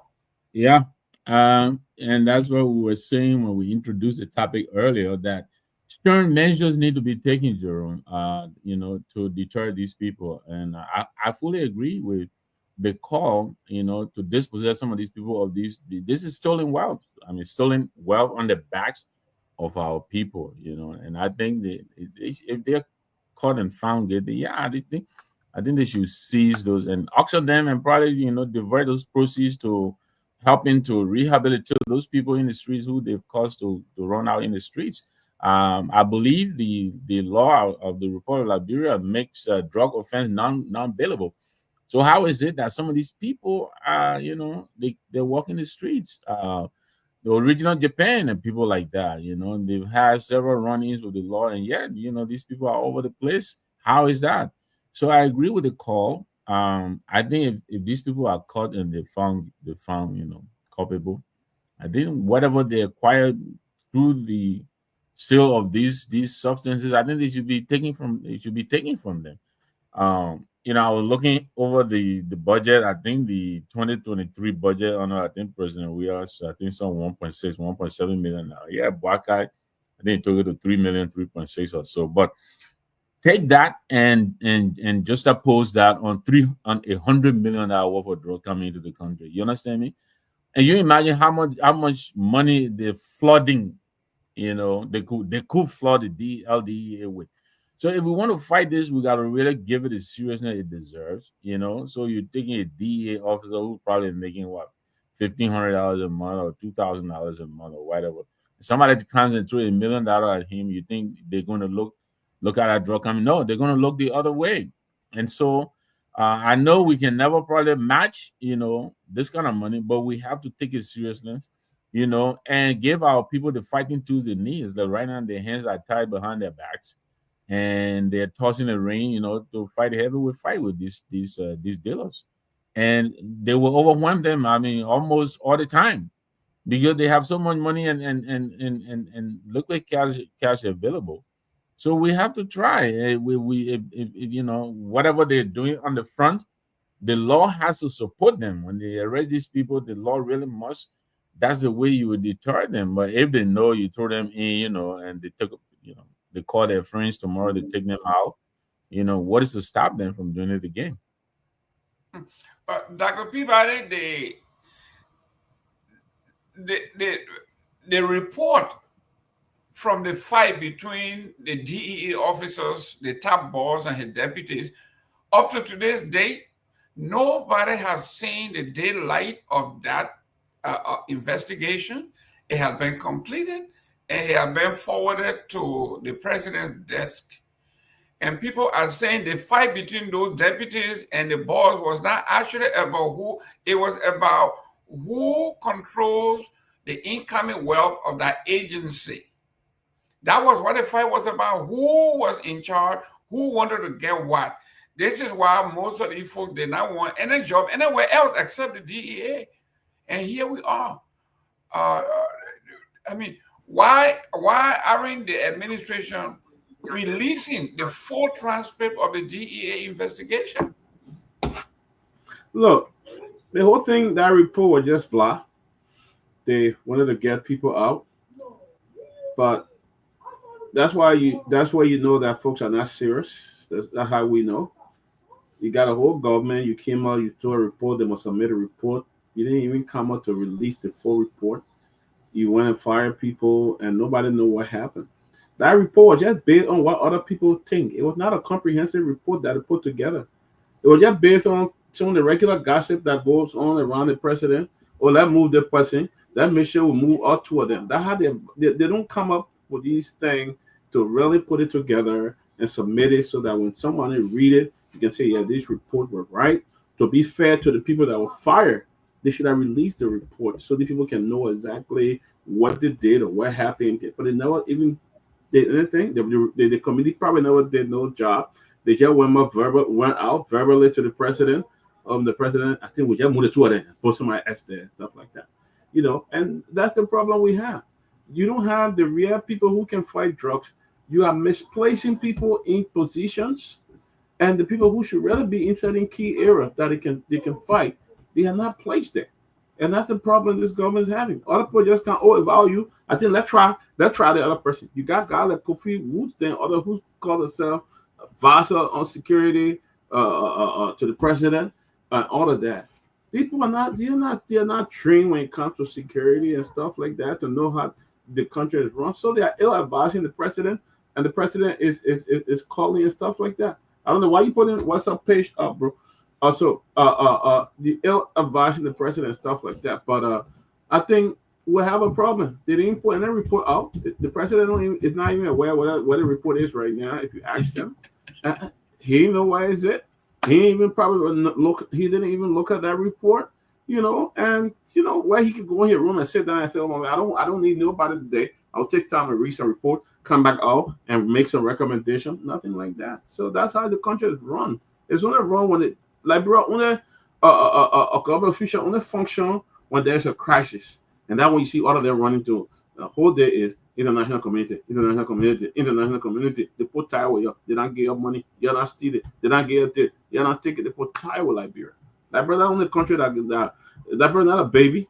There are young countries that were older than years, and they have progressed in a way. And we all did international community. We are talking to our partners. We are talking to this. We can't do. You can't do nothing more ourselves. We can't help ourselves. We can't. Wow. Well, ladies and gentlemen, it's that time where we want to hear from you on the ground. You will take. He's going to announce the call. We want to hear. We want to feel the pulse of the folks on all the topics we have discussed, from the parade today to anything that you want to discuss. We've been discussing. And on a good note, before we get started, we want to say congratulations to Ms. Monica Swain. Ms. Monica Swain was crowned Miss Earth Liberia 2025, and she's from Grand Cru, from the Southeast. So Myean announced the number, and let's take some calls. Okay, so Mr. Gayman, I'd just like to say thank you, and to all of our listeners, our viewers. If you want to make your contribution tonight, you can put your calls in 0777 649986 0777 649986. You can put the course in to be a part of the closing argument on tonight, this edition, Thursday edition of the closing argument. Let's see where we can pick up this first caller. Hello, caller. Your name and where do you call from? Good evening. My name is Peter. I'm Peter Sai, and I call from Torgbean District 4. Okay, make your contribution tonight. All right. Of all the topic we discussed tonight, I'm interested on the issue of justice. Okay. The issue of justice is just simple. The president is a corporate. So how can we fight judge or say no to judge? If you give me a chance to tell you why I'm saying the president is a corporate. Okay, go ahead. I'll just run you through quickly. Okay, go ahead. Number one, this president as a vice president on Minister leave 2014 or a convoy traveling Seleke Kromah. The convoy was caught bringing jobs to Liberia at the time in 104 in his convoy in the 104 vehicle in a convoy has just November 2014. I want you to check that. Now, fast forward, the president is president. The president was seen in a photo with one Tomalin. Tomalin was caught, and then there was a legislation that was passed that just is non-biddable. I want you to also check as a journalist, which are the holding cell is holding Tomalin as we are hearing Tomalin have been let out of the country.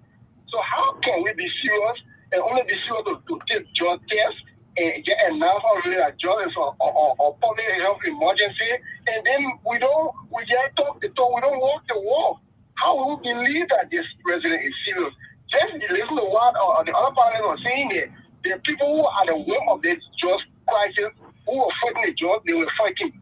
And somebody said it's a gossip. No, that report is a CMI report. The joint security data investigation, and the report is before Mr. President. Mr. President refused to make a report public because he knows there are some denigrating things, there are some damning things in that report, and he will not be able to.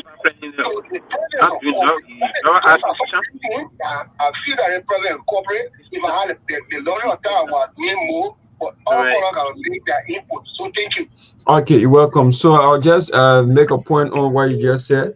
As we would call 0777 649986. So if you are watching us live on the closing argument page, +231 777 649986. So like today, as we wait call, let me just make a few points. Like today, when I interviewed one of the protesters, according to him, he said one of his recommendations to the government of Liberia is that some government officials they are in the constant habit of using their vehicle or using their way to bring drugs into the country. And then I asked him how is it possible, and he said that we see lawmakers as special people, or we see government officials as people who are to be trusted, and then they are not able to bring substances within our country, illegal substance within our country. So as a result of that, when they reach to Vera port or interests to enter within the country. They will be allowed freely to enter the country without searching their vehicles or without searching their luggages, whatever they will be bringing into the country. But an ordinary citizen who is just finding his or own way to come into the country will be searched thoroughly. Whatever that is in our bag or suitcases, they will be able to put it down and then search everything. For what exactly they should be able to tell all government officials as you pass that law across, that any government official or lawmaker, whosoever that you think you are within the government, when you are passing through the borders, through the airway, they should be able to check your bag, check your things. That drugs should not be able to come into the country, because these are the same people. They are the same people that are bringing drugs into our country. We may not know because we take them to be our lawmaker. We take them to be people who are truthful, so they cannot be able to bring substances within our country. So as a result of that, we are seeing drugs within our country is on a high increase, because you will not see different person coming from another country who don't know the interest is, who don't know how to pass through to get into our country, will just come in and then just bring drugs into our country. It's not possible. So you must have someone who is on the ground, who know how to penetrate to penetrate and get through the system. That's the only thing. So let's take this call. Hello, caller. Yeah, Nima. Hello. Yeah, I'm Johnny from Liberia Team watching yesterday. Yeah, discussion, but I want to talk about the job issue. Yeah, make your point. Yeah, thank God for the call. I honestly do the project for this job.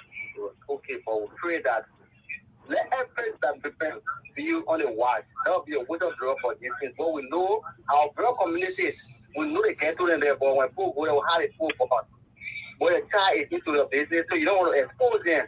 And I'm saying on the street, let the Lord, when I pass along with what arrest them, they have the lawmaker there, they will put the all I'm here lawmaker and free in. When you know that from like when someone from Ukraine, when they have a few politicians there, then when you put to the station, they will see on the street protesting. And they should be free after that. You get a job, but actually people get a sign and you see all the tasking over there. I think I think what thousand or no same draw around there.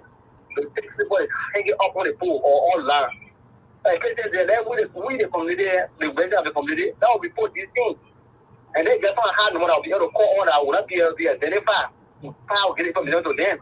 I think that will be the best. Not the government alone. We ourselves, we see the people of the station to take the step. We shouldn't even depend on the government alone to do it. They ourselves see the front foot to be okay for us. Okay, thank you. So why you say it's necessary? Because these LDA officer, they are the same people that are selling drugs within our various homes, our various community. Because like I'll say this, I have so many records on some of them. When I report them, some of the LDA officer will say that after you go after them, you're not getting a result. So as a result of that, you make everyone feel weak, because if you arrest a person within that area and then you carry them at the LDA office, you just see after 1 or 2 days that person is out. You're not hear any response from the LDA office. If you go there to ask them, some of them they will give you cheeks. Some of them will just act like they are not going to talk anything to you. They will tell you that it's a security matter. Security matter, you cannot be able to give the public update. Even the community leaders, some of them will know that there are so many jobs area within our community. There are so many ghettos. But when they go to the DA officer, inform them they are the same people that come back to take money from the dealers, smoke the drugs, and then they be able to be transporting, informing them, giving them update. Whenever people coming in the place, they say, "Oh, LDA coming so place." Your pack everything from there. That's how the LDA is running currently, because we have a lot of information on them. So like Martin just posted 100 according to Martin, we have 176 bullock point across the country. Out of that 176, we only have 46 that we can find immigration officer out of 176. Just imagine. Then you have only 46 bullet point that will have a DA officer who are assigned there. So how is it possible that you think jobs will not be able to come into our country? We don't have around 100 and some more, but just 46 bullet point that people will be able to pass through to come to our country. So it's very, very terrible, and I think it's necessary that our country can be able to see how best they can handle that issue, because we don't have enough immigration officers. Just a few times they put up for immigration. We saw that so many people apply, so many Liberians they apply, but at the end, we saw people just speak among them. Hey guys, let's mute. Is it okay? Yeah, go ahead. Yeah, just pick few among them because of their interest or who know you, and then put it into the system. They are not doing the work. So people who have the passion, people who have the time, people who have the knowledge to be able to do the work, they will not put in there. So I think it's necessary that if you put out some vacancy, allow the people to apply for it. People who are qualified, let them get a job and do the Liberian poor work. Not to go and take your brother's son or your sister, your sister, son or daughter, and then put them into the system. At the end, all of them will be at the office or somewhere else sitting. They are not doing the work. And then these various points, people are not there. So you just see at the end, 1 or 2 officers will be in whole country. So you think that officer will not be able to hold money from that person that will be that dealer will be bringing just into our country, because they are not even getting paid. So I say that they will just be there. Oh, every time they're working for the Liberian people, no pay coming. They are not even getting or sent to sustain themselves or their family. So at the end, they will be able to get something from that dealer, and then the dealer will be able to pass through and kind of make business after them and go. So as a result of that, you see they will be having a regular customer. That's how they call it. Some of the officer will say, "That's my client." So you see it will be going on back and forth, back and forth. So the lines is activated 0777649986, 0777649986. So I think we can see how best. Let me see what we can take this call on the line. Here, okay, we made that welcome, Mr. Johnny. Yeah, how you doing, Mr. Gayman? Thank you very much. Johnny, good to see you, man. Johnny, long time. Johnny, you gotta call me, man. Call me.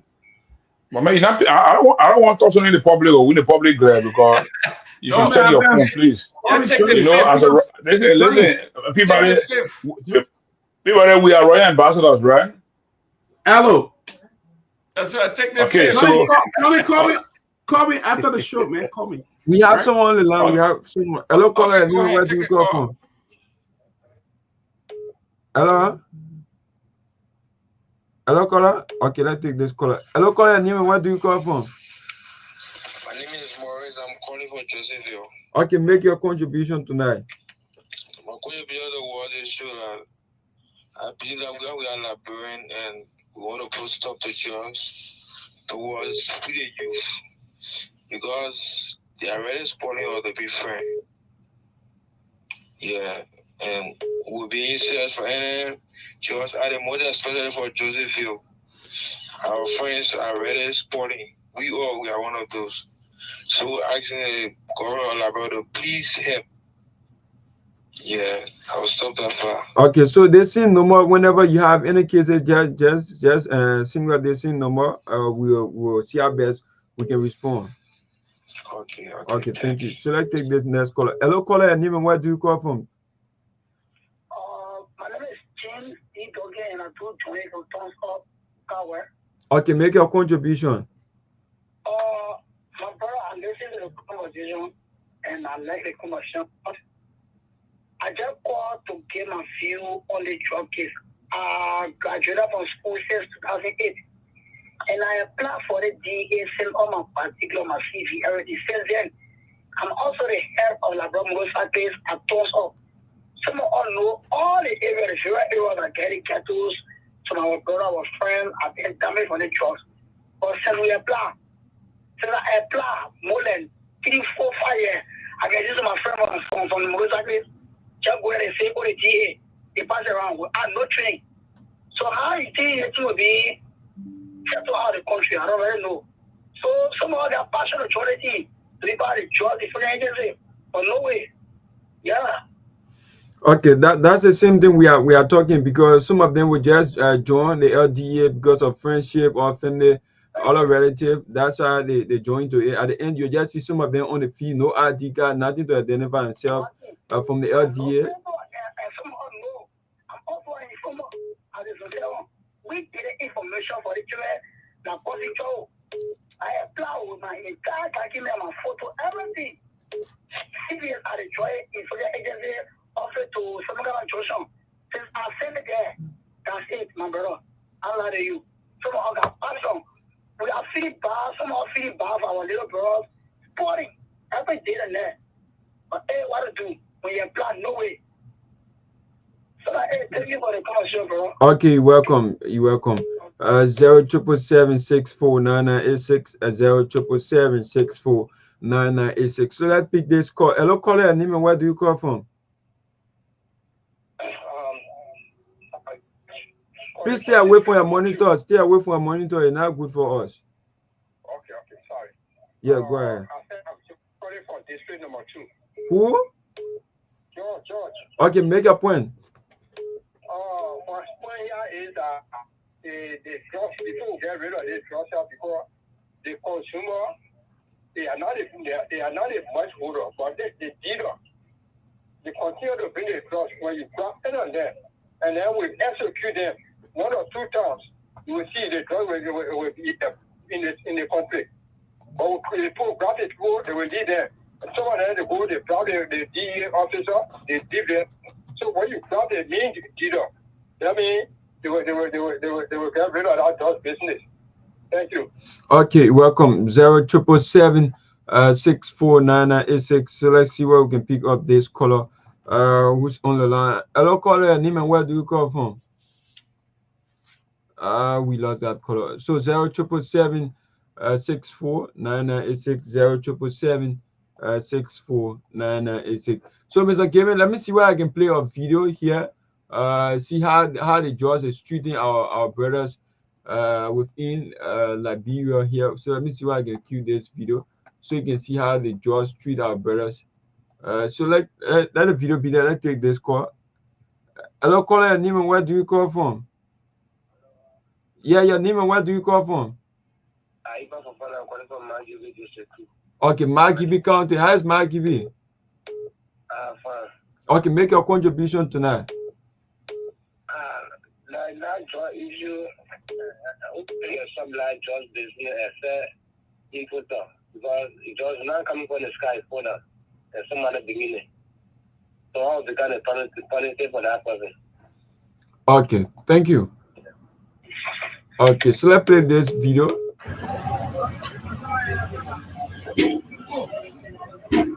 That's how the judge to them.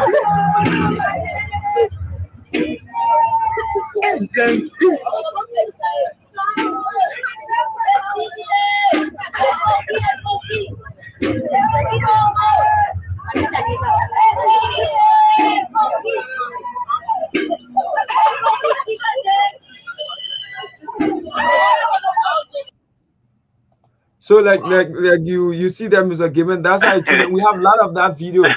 So we already have some. Listen. I'm doing good. Your name and where do you call from? I even be doing that so. Okay, make your point. Okay, drugs. The war against drugs is an expensive venture. The whole world knows that drug people got plenty of money. They take money at a very high level to fight these people to reduce it. So what I am thinking is that when you talk about fighting drugs, you talk about putting more money into the system. Let the number of DEA increase in the various countries. Not just calling people, all the countries' officials. The people to go to Moria and have a meeting. Because some of our countries are at the border of these various places. Especially Sierra Leone. Sierra Leone has a drug depot. If you check all the arrests that have been made, Sierra Leone is higher because that's where the drugs are coming from, mostly. So superintendent from Cape Mount County, superintendent from the 16 countries should come to Moria and have a meeting to get involved into this thing. Not just living in Central Moria. Our women then go work today. Our brothers and sisters then go work today. What will happen? So let the thing go like somebody said. Another way is that everybody in the community should not have any ghetto, because the drug deposit are not hanging in the air. They are in our confine, but we cannot report them to the people because we want to hold them in our community because our children involved. So the drug thing is that put more money, get more DA employees, and then let every county superintendent come to Montreal for a very serious meeting like what they put today. Not going to the capital, but let the superintendent be here. Superintendent of Grand Kima County, superintendent of Grand Gira County, do that, especially the places like Lufa and other places that are bordering the entry entrance of that river. That's the best way we can reduce it. Thank you very much. Okay, welcome. So 077764986. Let's take this next call. Hello, caller. Your name and where do you call from? Yeah, make a point.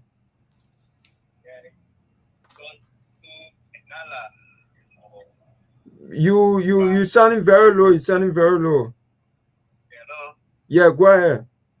Yeah, I say if a judge is to stop the judge is in the country, the last caller gets said. And now, the more plenty people are plenty human beings, to stop judges. The judges do not to stop it. What they will do now, get interest in large judges who the people are smoking a job to work for government. How? Open a farm, the open farm. A person is get forest in a particular country, fishing forest, he open a farm. As a government, put the same place. You are small jobs who see that here is small jobs to put you to stop you to not smoke it though. He get you to farm, he eating 3 times per day, he making farm for government. That's the best thing down there Africa to stop jobs. Okay, thank you. If you say you want to use money to stop jobs, they can make it. America try, no way. America get money, America get system la pure not get. Enough stop jobs business. Okay, thank you. Let's see where we can pick up this next caller. Hello, caller. Name and where do you call from? Let's see. Okay, we lost that caller. 077764986 077764986 here. Just make a point, call and make a point on some of these issues we are discussing tonight on the closing argument.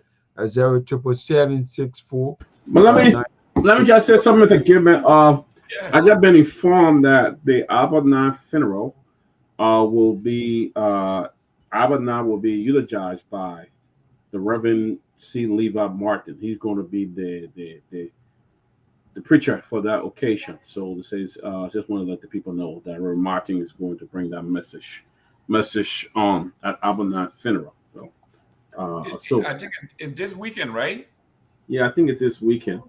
And so and then effective Monday will be another station will be joining our brother station, the Truth FM. So we'll have Care FM will be broadcast simulcast simultaneously with Truth FM radio. So Care radio station will also be Yeah. Thank you. Johnny, make sure you call me after. Yeah, Johnny? your name. Oh, okay. Johnny, you got an order. We have. No, that one will begin the message immediately. I will call him right after here. Okay, we got a caller. Go ahead. Yeah, go ahead. Mommy, the rest from where? So clearly. Okay, make your point. Yeah, thank you for the program. But one thing I was there, the trust business is everybody's business. Of course. Because all they affected in the job business. Our cousins, our nephews, they all are just at it. But the DA you're talking about, there is the worst problem in the police and the immigration. This is the problem of the trust business. When they started, we started giving information to them. At the end of the day, when they put give them money, they can tell the person that your neighbor tell me. So the people will be creating our life in the community. And the reason is people getting afraid. Now the people not get ghetto. The children are the gracer, and the people get what they should be into the children. But when you come up the DA people, if they know about what happened in this country, so they just basically we just have to get together and fight in this country. Because I was listening to the mayor on yesterday said that the three political party women so they say the government it is false. That Liberia women stood today. No government official support anybody. People use people for the diaspora send money to other people to print t-shirts. So not because they do us because they know that everybody business.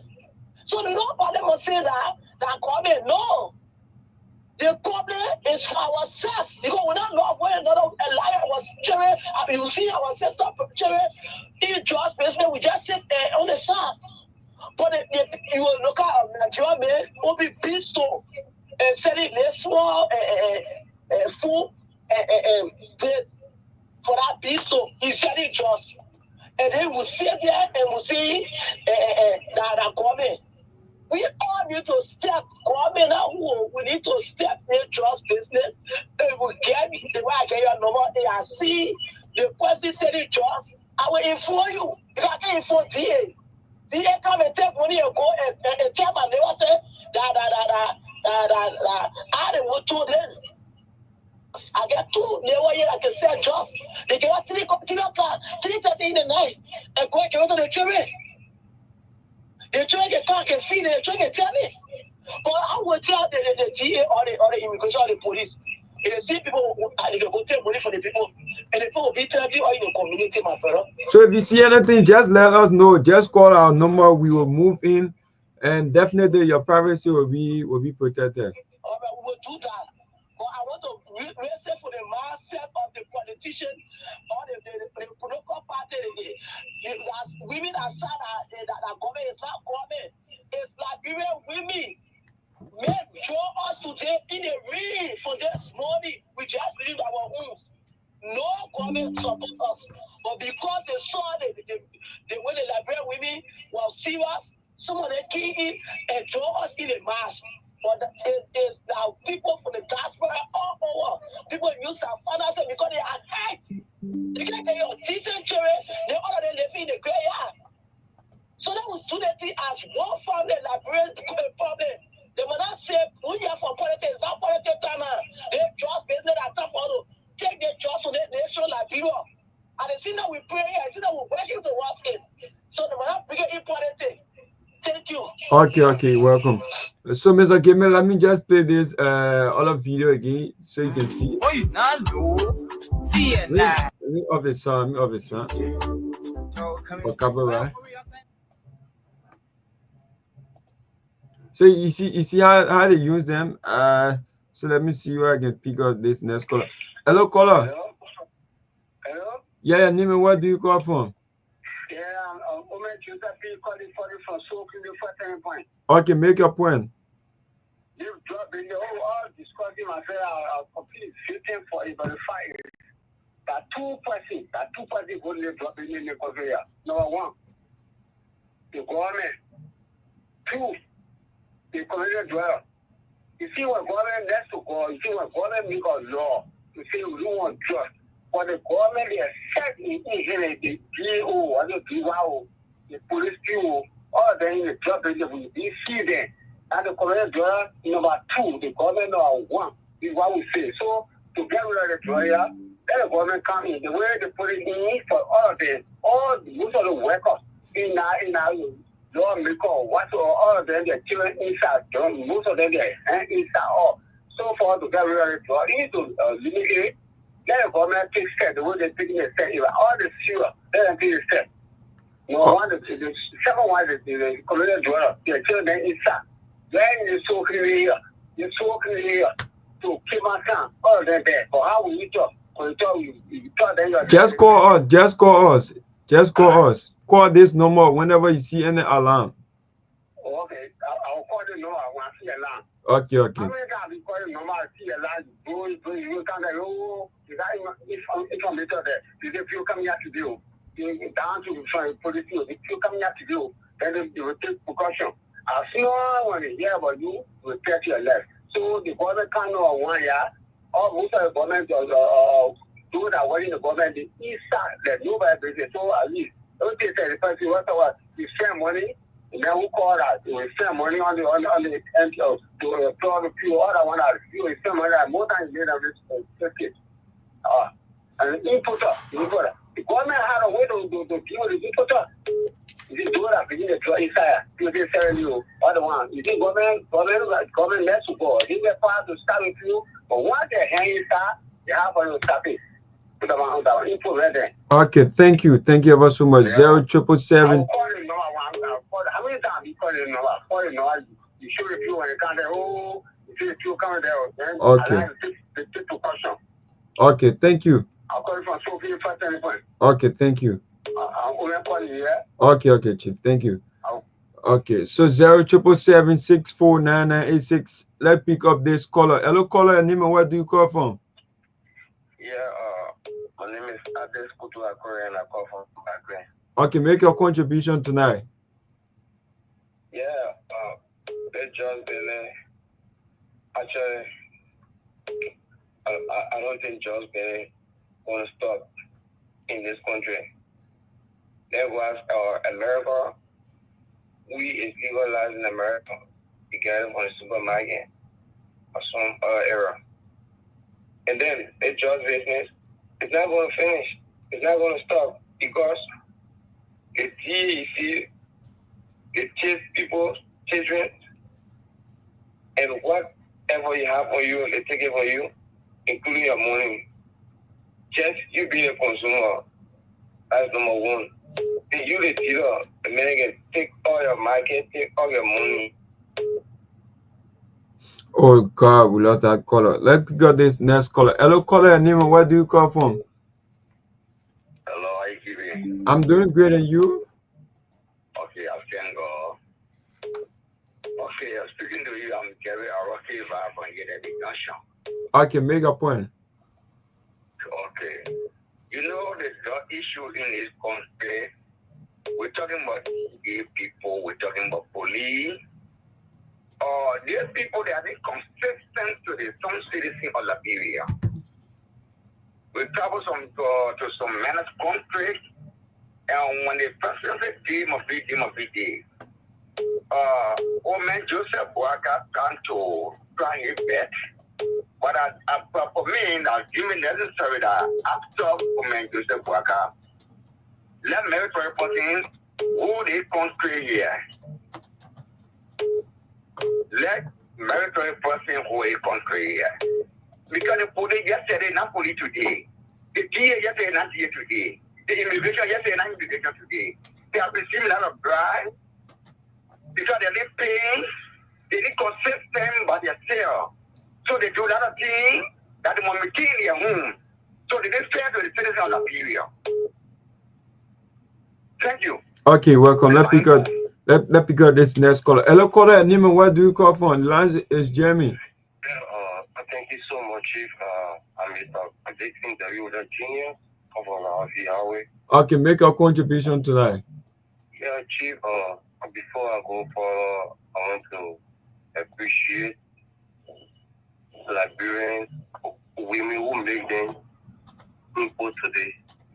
I was so happy to see a woman taking a bold step, taking charge today. It was so wonderful to see. And second of all, I want to appreciate Ambassador Imam Bwaka in doing your best. For the main people who spoiling the whole thing is the police, the immigration, the DA. Can you imagine my brother, Liberia police, as I want to stop the trust aspect? Immigration was to stop the trust aspect. Nobody can say that in the same ghetto or the same guys taking drugs. That's true. Can you imagine? Policemen I know 5 on them were 11. I know 5 on in my area, but I will not call him. Both on in the same attitude, immigration, DEA, every time they bring people in the community, they tell the people they travel on the highway, they give them money. But that will move power. Oh my brother, it's so sorry for to see our security behaving foolish. Thank you so much. Okay, you're welcome. Mr. Gayman, if you're ready, you can just give me a singular, then we can take we can stop the call. Hello, caller, name and where do you ready? Hello. Yeah, Mr. Gayman. To that conclude. Yeah, go ahead. As I said, the DA, these guys are criminals. They are rude. And then the minute I get to the influence are begin there. And many go really carry to begin to be selling. Instead of what's happening in the country, the DA, most of the DA down there, the guy get the guy they be born in. Yeah, but maintaining that error, and nobody can go really there. Now you go into CDC, yeah, they get people in there smoking 24/7, all that thing happening, and they know the judge get money. So our government officials, most of the ministers there, the lawyers, most of them here into the judge business. But what's talking past? I'm even a fellow with the immigrations. Yeah, the seaport, the airport. What is security doing? The jobs coming in. So once the jobs enter the country, you just have to get consumer. And we, the Liberians too, we ourselves, I'll let to encourage all of my friends who listen to me out there that will say no to us. Okay, thank you. Let's take the next caller. 0777649986. Hello, caller. Your name and where do you call from? They coming from Momo. Calling from where? Calling from Weaver community. Okay, make your point. Look, the point is you will fire all the GA people because they are selling the problem. But then who will do the wedding? Problem. And then two, if you really want to fight drugs in this country, it has to be community effort. It should not be their government. Government is the people. Government is not also the people. So it should be a concerted effort. Whistleblowers should be protected. Because when you this drug business is a complex issue. They king the drug dealer and the real people then they sit in the background. We're not saying that it is already our children are going up and down smoking around. These are the people that we see and the drug dealer around us. So what we need to do first is that the DEA people are in cahoots with the real media, the dealers. Fire some of the people from DEA, Mr. President. Fire some of the people because they're not serious. I think that's what you should be saying instead of saying it should fire all of them. Yeah, they just fire all of them people that because they are casting to the dealer to smoke. So fire all of them. They don't need a job. They need other people that will get serious. Okay, thank you. Let's take this next caller. 0777649986. Hello, caller. And name and where do you call from? I'm Christopher Nyenwolo calling from King of the Ex-Soldier. Okay, make your point quick. The first thing I see in the team, I want for the security to go around. All the men that are speaking in Plateau, they find on the street, they find area for them to be. And the people they send them to big area, they be making farms, carrying there, it has friends to calling around them. And you know, they will be there, be making farm. When they make farm, they call it the plan red. Or you say, oh, you see drug dealing, in the time it will be very hard. Unless you take them all, you carry them somewhere. That is the only point I get. Okay, thank you. Let's take this. Yeah, if you're ready, you can give me some. Let's go to 7:15. Okay, yeah, go ahead. Your name and where do you call from? My name is Jerome Gayman. I'm joining you from Police Academy. Okay, make a point tonight. Thank you for the tolerant discussion. I want to say as a youth in this country, we're embarrassed, we're tired with a particular illicit drug thing. because the ministers, the government, they are employing at the detriment of the youth in this country. You see them doing duplexes is because of the drugs that they are selling to carry in the country. And there are no solution to stop it. And the only person that's going to fight against drugs is the government of Liberia. Because they have immigration at the various warrants on the state border in the country. So my recommendation to the government, if you really want to fight government and your head is not in drugs issue, you should make sure you collect all this logo, the whole National Rehabilitation Center with vocational school, carry them their rehabilitation there, come back to the judge, declare them as enemy of state because they destroy the future, they destroy the youth, so they are enemy. So declare them as enemy, inform the other country president that any citizen of your country are catching my country with drugs, I will burn them or I will fire them or I will kill them. So that, and the only way the drug will stop, or he don't do it. And the president hand out inside, they continue to be coming. God president, we have administration is they push to a July for administration is only and a sooner panel. So another government will carry you, yeah, another. Okay, let's take this next call. Hello, caller, and name and where do you call from? Yeah, go ahead.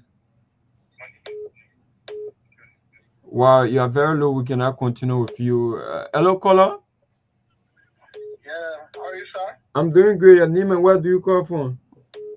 Yeah, I'm Zulu and I call from Sultana resident. Thanks for the topic on discussion. This drug issue is everybody's business, and we all are committed drug need to put an effort to fight this drug. We shouldn't just focus on the government for ourselves. People are selling drugs in the drug community, and we see them and we don't have nothing to tell them about it. And at times, the people selling the drugs, they put and say, this is Zobo, this is a drug dealer, and what are we doing as a community drug? We have community chairman that we can come together and fight these people and lead this community and give them up. Okay, thank you. Let's see where we can take this next caller who is on the line. Hello, caller, and name and where do you call from? Hello, caller. Yes, I'm doing, brother. I'm doing great. Your name and where do you call from? Yeah, Kamara. Okay, make your point. Make your point. Yeah, my brother, to the topic. I want to thank you and the panelists for bringing up to that topic. You know, our youth and our children, they are getting damaged every day by this drug activity. And it causes serious harm for our brothers and sisters. You know, we talk about the future leader is not the student, damaging our children. Where are the future leaders? And we have to pray to God that as we start them, and my brother, before I drop this down, I want to tell you. My little son is at the hospital 1 year, 6 months. He's developing hydrogen. I'm currently asking the CSC family, my partner to please help me as I speak. Both relations is lying down there right now. My mind is disturbed. I'm currently asking the panelists to please help me. Okay, thank you. Hello, caller, and name and where do you call from? Hello, my name is Janji, but I'm calling from Dopoh. Okay, make your point. My point is I think these guys are using the drugs, they have nothing to do. Okay, because the Bible says that an argument is a devil worship. They sit analyze doing nothing at a time, so the man run all kinds of stuff. So for me, if the government can open a government fund, collect the gas from the various points, they carry down the fund and start working, I believe the man will leave from this drug smoking. Two, the next is that these here we have, they are transporter. They are transporter. They are the ones transporting the drugs into the place, even including immigration from the various points. They are transporter. So I suggest that if the government can dissolve the entire TA and get community people involved, because these guys live in various communities. They live in the various communities, and the community develop you gotta have your full now whatever number you may give. If you see them, you call them, they'll come and show them the place, they collect. That would be one of the things that will minimize it. They will not limit, but will minimize the drugs in the country here. Thank you. Okay, you're welcome. Before Do one more call. We're done. Mr. Gayman, what is it? One more call, then we're done. Okay, that's this last caller. You are last caller for tonight. Make your point. Hello? Yeah, hello, make your point. Yeah. My point has to do with this drug issue that in the country. As a main, what I observe is we the Liberian, we not afraid the DEA. So my advice to the nation is that they should give the country to internal affairs, which is traditional go to take the job for into the view of business. And the only way, because as for me, I observe even the times our we were G going through when the first traditional people coming to take job for years. All the three of them will run away and move to that area. But when they say three coming, the people will get me profit. Okay. Thank you. Thank you. You are our last caller for tonight. Yeah, so Mr. Gayman, you just continue from there. Yes, thank you very much. Honorable Pewee, this is disturbing. I took some notes. It looks like majority of the folks here, they have agreed that the DEA is a major problem. There's a relationship between the DEA officer, law enforcement. That law enforcement protect them. Some of them call them my client. So you don't touch this person. He's my client, or she's my client. Don't touch him. That means there is a serious relationship between the drug dealer and the drug enforcers. If the drug enforcer look at the drug dealer as his client, untouchable. Another one say what they do is they arrest us. They will take everything they have, your money and everything, then they let you go. They will take you, frisk you, take your money and let you go.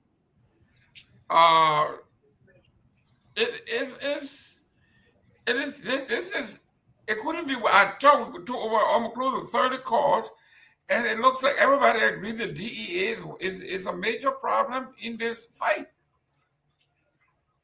Absolutely, and you know when I was following the show religiously, though I was at the back, but when we started the drugs issue and everything, all of the quarters thought process, the share is absolutely correct. They only have said more than that, and the concern we have in the country is that I don't know if there will have to be a kind of a major security sector review vis-a-vis to engage this kind of a major threat towards the national security of the country.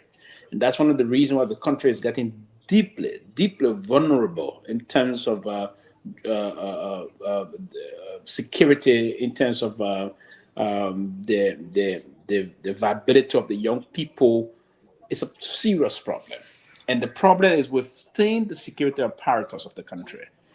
All of the security, even from the top brass, and you see the guys from the low rank aspect of the security, they will copy after their bosses. The bosses will go after the big guys. Those guys are the drug lords that are bringing those drugs, and they will set the pace. And one of the quarter even said, and that is true. Most of the security agents, those drugs officers, the DEA officers, some of them serve as reconnaissance within the entity. They will inform them, give them to heads up, and inform them as to when we come in to do a certain raid. And that's the reason why whenever raid are conducted, you see no outcome, basically.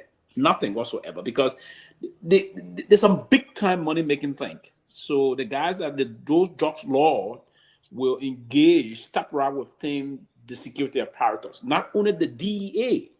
Remember, some of them got very powerful relationship with top brass in the Liberia National Police, because most of the time those security vehicles will be the conduit by which those things are conveyed, right? The news vehicle of government officials, top security officers to convey these dangerous narcotics, and it's a serious problem. So to fight drugs in the country to be successful, All the thing we did today was all mirage, right? To engage, we have to be holistic, committed, and there have to be a kind of a decision, definitive and firm decision coming from the presidency to attack this issue. Because up there, the top brass and the security apparatus are colluding and then in association of those people to perpetrate this dangerous kind of a practice we have in the country. And it's a serious problem that we all have to tackle. And we have to tackle it holistically with all effort. Other than that, listen, the level of conniving engagement we see unfolding within the security apparatus is alarming. So we cannot succeed against the fight if we are not holistically engaged. I will end here quickly. Former President Taylor at the time deployed a mechanism to reduce drugs from even top of his Malaysia general at the time. What did he do?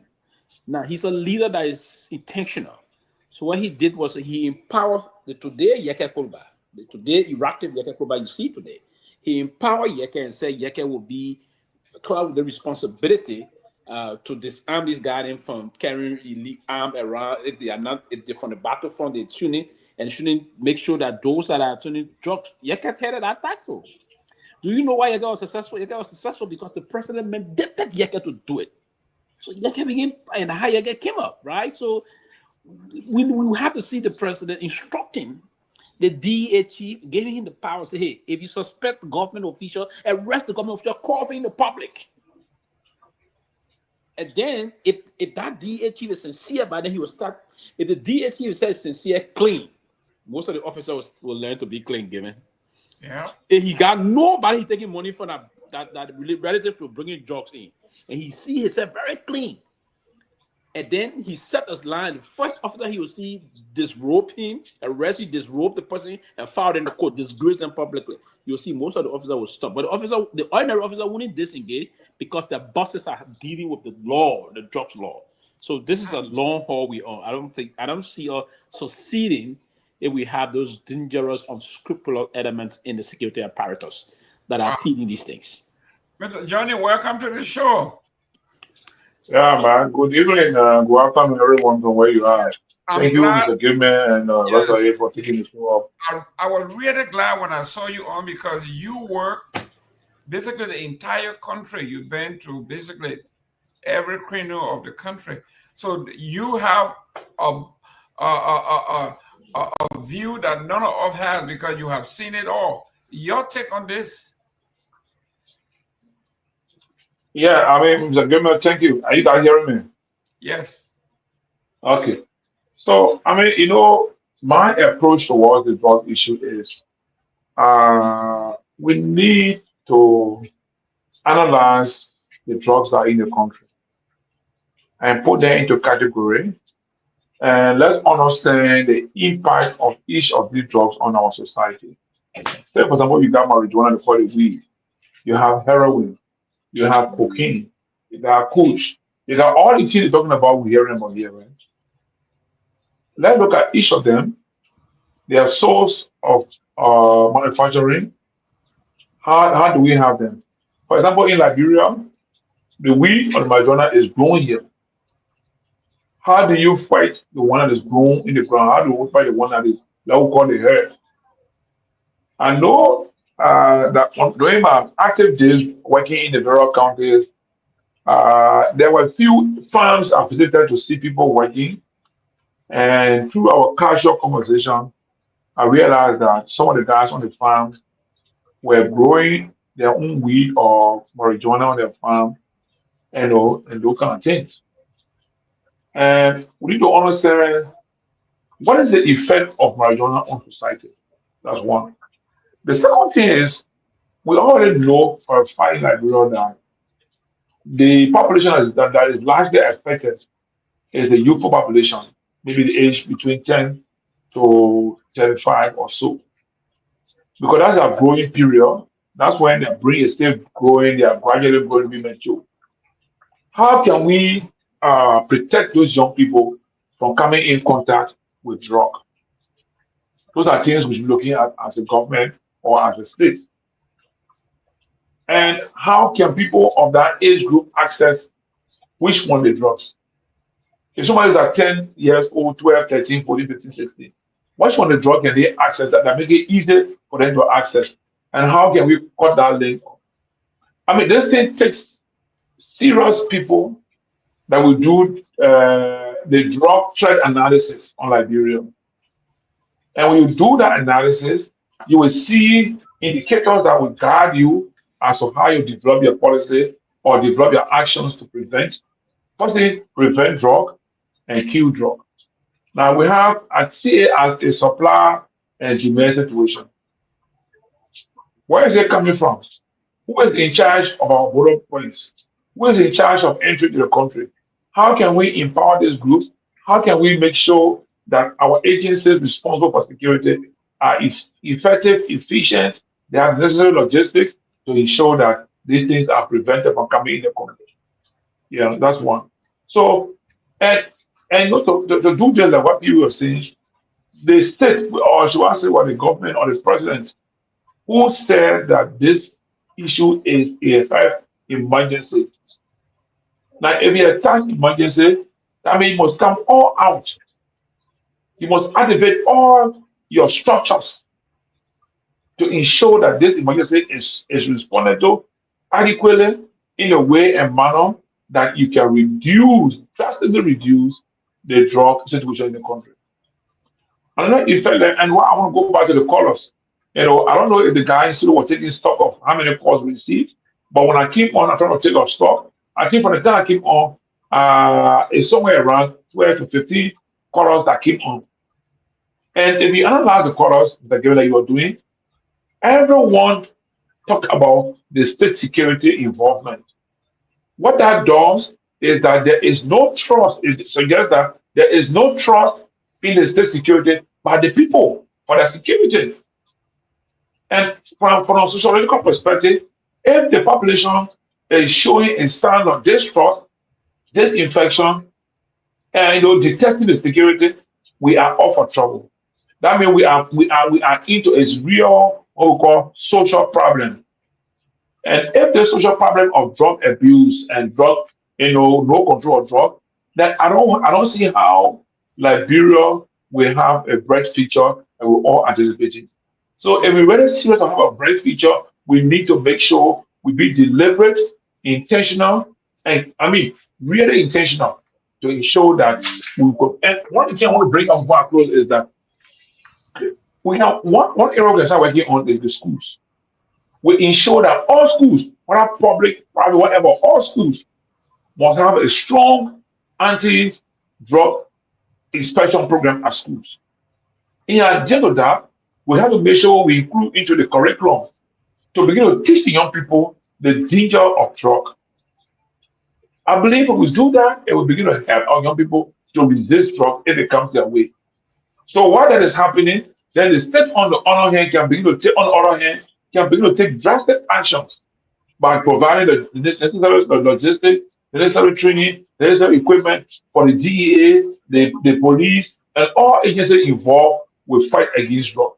But until then, from the calls I got on this media the last 20 minutes or so, I think the public is telling us that they do not trust the state security agencies that are responsible to protect them, and that's dangerous. Great. Thank you. Great. Honorable Nagbe, we got in about maybe 3 minutes. We'll be going off the air. Myean, when it's time for you to go, you can leave. We'll discuss here, and then we'll close. Okay. Are you, Mr. Nagbe, you an educator here? This is what he's talking about. That for this to be holistic, we got to include the school, social worker, DEA agent. But then on the other hand, we have here where the state security, like the lady said, Mr. Nagbe, she said, when we report these drug dealers to the state security identify us to the drug dealers and say, this is Johnny in your neighbor that call and report you. So now their lives are on the line. Instead of the DEA helping to to remedy the problem, they have exacerbated the problem by turning the drug dealers against the community dwellers. Yeah, I mean, I listened to the calls. I think we started, saying some of the things here that the whole fight against drugs is handicapped by the way we're responding to it as a government. And they alluded to most of the things that could be done. First of all, the agency has to be empowered. They have to be given the resources, the logistics, and then the training. I'm not sure if we can say all of those things are happening. And then, like you said, also, all hands on deck. Yes, I mean, in the school system, we have, there is a substance abuse counselor who is on site all the time. And then there are other resources available. Not that we don't have those problems, but everything is being thrown at this kind of problem to try to mitigate it. I am not sure I can say the same thing about how we're dealing with it in Liberia, whether we're throwing everything at it. I can't say that. And so for now, most of what is happening seems to be, inadequate, and some of it is also lip service, is not being done in earnest. So I listened to the lady just now who called. I think from the beginning of the call, she was at pains trying to dissociate what they did today from the government. I get that.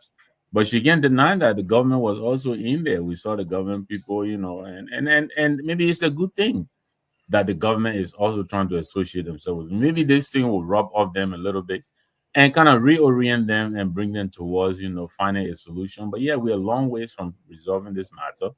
I think the seriousness that it deserves is nowhere near what we're giving it. So I hope to God, this is probably one of those times I will join the finance minister and say, we probably need to pray a little bit too, so that I'll get a solution.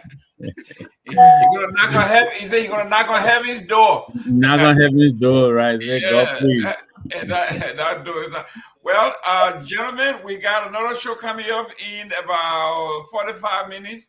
So what we need to do is we'll ask Mr. Johnny to give us his parting comment. Go ahead, Johnny. Thank you. Yeah, let me say thank you to you and Chief Nagbe. I mean, I've been doing my best to follow you guys when I'm not able to join the show, but I think we are doing well with this platform. We are keeping people informed. Gradually, if this platform keep going on and keeps on the project, I think we will help the government to create more awareness and consciousness. So today was a day for people to march and tell the Liberian government. For me, I think that march was to tell the government, including the executive, the legislative branch, and even the judiciary, we have them informed to say that the population is concerned about the drug situation in the country and that they need to work together. They are the ones that were elected to serve us. I mean, we can do anything we want to do as citizens, but we gave our rights. We gave that the social contract we signed with them. We give them the power. We give them the authority to ensure that we have peaceful living condition. We have good life. We are secure, and that everything is okay with us. But if they cannot do those things and they want us to come out to protect ourselves, then that's a failure on the part of the state. And I don't wish to see the state allow the citizens to be able to protect themselves. Because at that point comes about, then I mean the need for the state for people is being challenged or put to risk.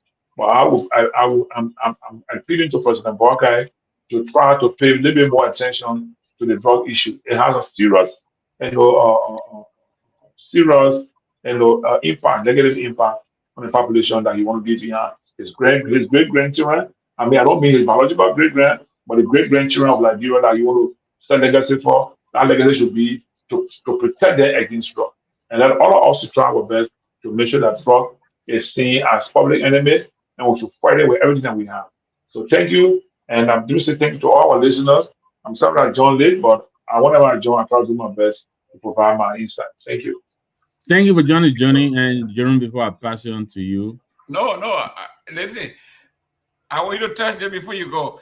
It says here, August 7th, LBS suspend live broadcast of the MCAT, the MCAT press briefing. So as of today, the 7th, LBS will no longer broadcast the MCAT briefing. He said the Director General Eugene Fagon made the announcement Wednesday, impeached with citing financial constraint on the government. So ELBC or ELBS would no longer carry. Wait a minute. I thought ELBS would never be the same. What is happening? It looks like we're going back. Well, anyway, that Johnny y'all miss it because now this is informing here the LBS the regular red roll out. You know, I was hearing today too that Patrick Hunter may have been suspended. I haven't been to be able to substantiate that for his reigning on the final on the Ben that played at the information ministry. But anyway, look, Jerome, these guys, you know, I'll leave them to their own devices. You know, they will find a way to self-destruct. This government really has never disappointed, you know, and when we're sitting here, you know, our friends in the chat here, they continue to say, oh, this is the CMC platform. But when we talk about Joe Weir, you know, Jim McBarrow and all these people, oh, man, was the best. And, you know, and so, but listen, the wait is over. Congratulations to the Eagles Nation. Football season has started. We are playing our first preseason game. It is about to start now. And so I can tell you that I can stay here. And in 2 more minutes, I got to pay. One quick question. Yeah. Are you going to repeat? It is a difficult climb. That's why we're interested in seeing the preparation that happened during the offseason. You know, yeah, this is where the players are going to showcase. But most of our players stayed. I mean, we still have pretty much our forward is intact. AJ Brown is here. Devontae is, you know, so we have, and you know, so we'll see. But it is difficult a repeat, let alone a three-peat. So for now, we just want to get through the first part of the season. Let's see how our guys do. But yes, we're looking forward to hoisting again another Lombardi. That's what we do. I like your captain when they're asking, are you going to repeat? He said Lombardi is not loyal. She's not loyal to anybody, so don't let Lombardi is difficult to corral. Oh, now look at this. Look at. Where's his team? Sylvester, where's your team? Sylvester, are you into football, American football? He's muted. I think he's still dealing with his daughter. You know, he went on the driver's air with his daughter. So. Yeah. But yeah, it is difficult, to be honest, Jerome, to repeat. But again, you can already tell depending. Sorry, you're asking from American football? Yeah. Oh, you know, normally when I started loving the game, but then I was in school in Arizona, so the Arizona Cardinals. Okay. You're a Cardinals fan. Yes, the Arizona Cardinals. But now I'm a big. I have now transferred. No, I'm an Eagle fan. With the there it is. Okay. There it is. Yeah, I'm a big Eagle guy. Okay. There it is. Don't forget my Miami Dolphins. We are the only team in NFL history that have gone undefeated. The only team in NFL history undefeated. 1972. That's True, right. but it is all about what have you done for me lately. Nothing. Is Tua coming back? Eh? Is Tua coming back? I want to believe so. Yeah, Mr. Concussion. Yes, Mr. Concussion. That's what I'm asking. Gayman, the guy that was arrested the last time that way, one of the NFL players from Florida there. What is that? Which I think he played for. When? That was sometime last year, right? In Florida. You're going to one of the games the police pulled him from that. Oh, yes. Our wide receiver, yes. Yeah, the wide receiver, he's still here. Okay. That's the fastest man in the NFL. He's very good, but guess what? You guys got that? Was it Terry? Yeah. Oh, okay. But when you see him, when you see your team from the ghetto, the way he looks, the way he carries himself, and we keep telling you guys, you can have $1 million. The man looks like the way he's driving a Lamborghini. The people say, hey, you can store this guy. Yeah. You know, the police saw the car. The police say, they cannot make it be they cannot car. What you the car? That's right. Like I was in Palm Beach, right? And I'm driving in Palm Beach, and I passed by the Kennedy family, and I went and I made a turn to go to see the DuPonts, to see where all those people live. And the next thing I knew, there was this Secret Service car behind me. Yeah, man, because you don't belong. Toyota don't drive here. So I told him, I said, listen, I'm just here to sightsee. He said, oh, it's true. It's just certain area of community you go in this country because you see the car, you see, I don't see Lamborghini, you see Corvette, you see the big town, those.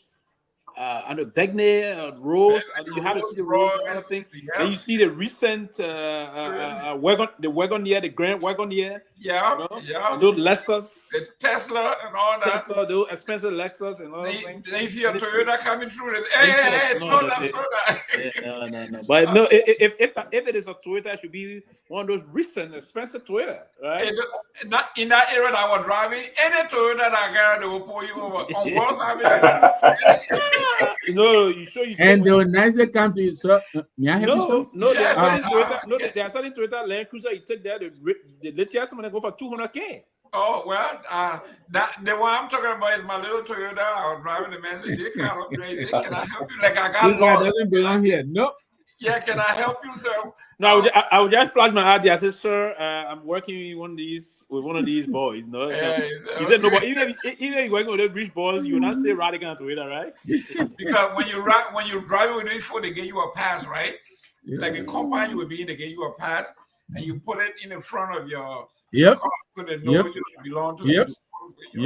So you know where you're going.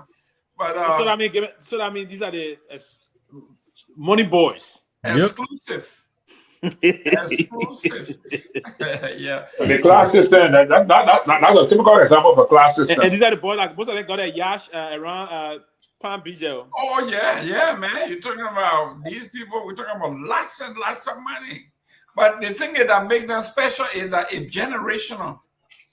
Yeah. You see the Kennedy, you see the DuPonts, you see, I mean, we're talking about. Is it property they inherit the money just coming? Oh yeah. These people. Yeah. Some of them, the family sold a company and they just got royalty. You know, I mean, all kinds of ways to make money. Yeah, just coming. Yeah. Like they don't necessarily have to work. No. Like the Chase or the Barclay. Okay. Your parents, Chase Bank, the bank. I mean, Barclay Bank. Yeah. It's there. Yeah. So.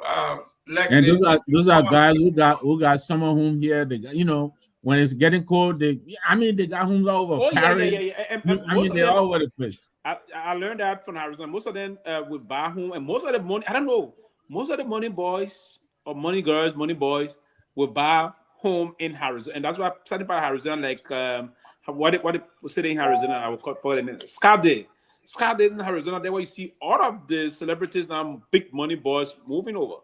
Yeah, most of them buying home in Scotland. They're looking for the fair weather, right? Yeah. Listen, man, you want to talk about money? Miami is the place to be, man. And I can tell you this. So 1 minute, gentlemen, 1 minute. Let me say something. So listening to the conversation that you guys are keeping regarding the social structure, of America, and there are those guys who are wealthy. I mean, money guys, and the people say money boy, money girl. And they are looking for a comfortable place to stay. Now, Liberia, I won't be Liberia in the context. Liberia is a place where it's all around here, good place to stay. I mean, good weather, natural environment to stay. Despite all difficulties in terms of we don't have energy, we don't have this and that. But naturally, you can live here. Even if you are living on any kind of special thing, you can almost take it from you in these streets. Like I always say, Liberia looks heavy. Liberia should be heavy for the amount of time because. If it's raining, Liberia is better state. Even if it's sun, there's no extreme heat here. So what I'm listening to you guys and I'm thinking through that Liberia could just be that place where we can attract those wealthy money guys to invest here and make here their home and then improve our economy and create job here. And that can be just so good for us, because a man go back home in Spain because for 3 months going there, still have good weather. The same man back home in France because for 3 months or 2 months you have good weather. But Liberia is a place where whether rain or sun, your weather is good, temperature is all good. It made Liberia a possible place for quick investment and turn it into a boring, wealthy state like Qatar or Dubai. But that's a powerful statement. I'm sure, and you're right about that. And how can you? And Johnny, it comes with the innovation. And another thing it comes Yes. with, the territory. Now, one of the things, and the same thing we just discussed not too long, but that's a beautiful idea you just brought about just. You're right. You're very 100% correct. Now, but how can you succeed in these things if you're having too much drugs problem? Everybody has Zogo. Nobody will be. No money man will want to invest on when they drive their car. People then be banging their car. Oh, prior, you know, nobody would do that. The money people don't love. They hate noise. They love the serenity of the community they live in should be quiet. They love and Liberia. I mean, money less silence. Money less silence. Money less silence. And Liberia is one country that is very hospitable. We have great people. Yeah. We are very good at that. We have good food. We have good weather. You perfectly said it. And no good thing we have again, Johnny. Oh. We have the environment for people to go. See that beautiful area there. Let's take for instance, somebody go that whole Indiana area. So now you take about maybe 50 acres around the sea. You do some money balls and for around it for here. They kind of build their castle there around where the quiet and the roads going there. Then some part of martial area around the sea. You get the land to them. They build the area, the road going to those areas. The boys with Sonny, you will see sometimes some of their friends will do some Europe. Oh, I mean, they will take a 6-hour flight from Europe or take a 9-hour flight directly from here, land on RIA, and you start making more because more private jet will start putting in. Right? Okay. Be with to get out of that. If you go to, just look at Maryland, right? Maryland County. There's a place called Little Webo that goes all the way down towards downtown Myean, and they got another place called Fishtown. There's a beach at Fishtown. It's like a swimming pool. The tide, the Atlantic Ocean tide doesn't reach to the beach on the sand. It comes from far and get dropped. So the whole area is almost like 2-3 miles or so. I mean, calm water. And I remember when I was in Maryland some years back, all the international NGO experts that were working in here, you won't believe it. I mean, after like Friday, latest by 12 midday, you will see everybody moving to that place. And I went and I said, but this is a place where we can turn into a tourist city and we have made a lot of money. Our coastal line is so important. And Harper has, look at the Annoncing building in Harper, the Yancey building, the Torgbean building. Yeah, I was in Harper 2004. I mean, the entire DR program. Real good structures in Maryland that when you see, you really see some in Morovia. And we can turn Harper into a modern tourist city with those the places there. We go to Grand Kavala, the oldest Episcopal church. It's what people building that place, a not tourist place, you know. And it made me feel so good about being around. We gotta go. We have to go. I was going to say that, Johnny, you just took it from my so we're leaving, but let me just give you an idea. Liberia tourism revenue is not recorded. It hasn't made the radar. Ghana made $4.8 billion last year just from tourism. What? Yeah, that's how much money we leave. Are you serious about that? Are you serious? Yes, that's the number. Check it out. So let me just. Why do you think we're getting upset here? They kind of look at Lake Piso in came out. That beautiful serene lake, it stretches for miles and miles and miles and miles. You can attract, but you need internet, you need road, you need electricity for people to make your country a destination. But anyway, good show tonight. Thank you, guys. Yeah, guys. All right, thank you, gentlemen. Thank you. The guys are coming back in 30 minutes to do round 2 with the sports folks. So we'll see you tomorrow. Let's do it again. Tomorrow will be the weekend review. Let's do it. Thank you.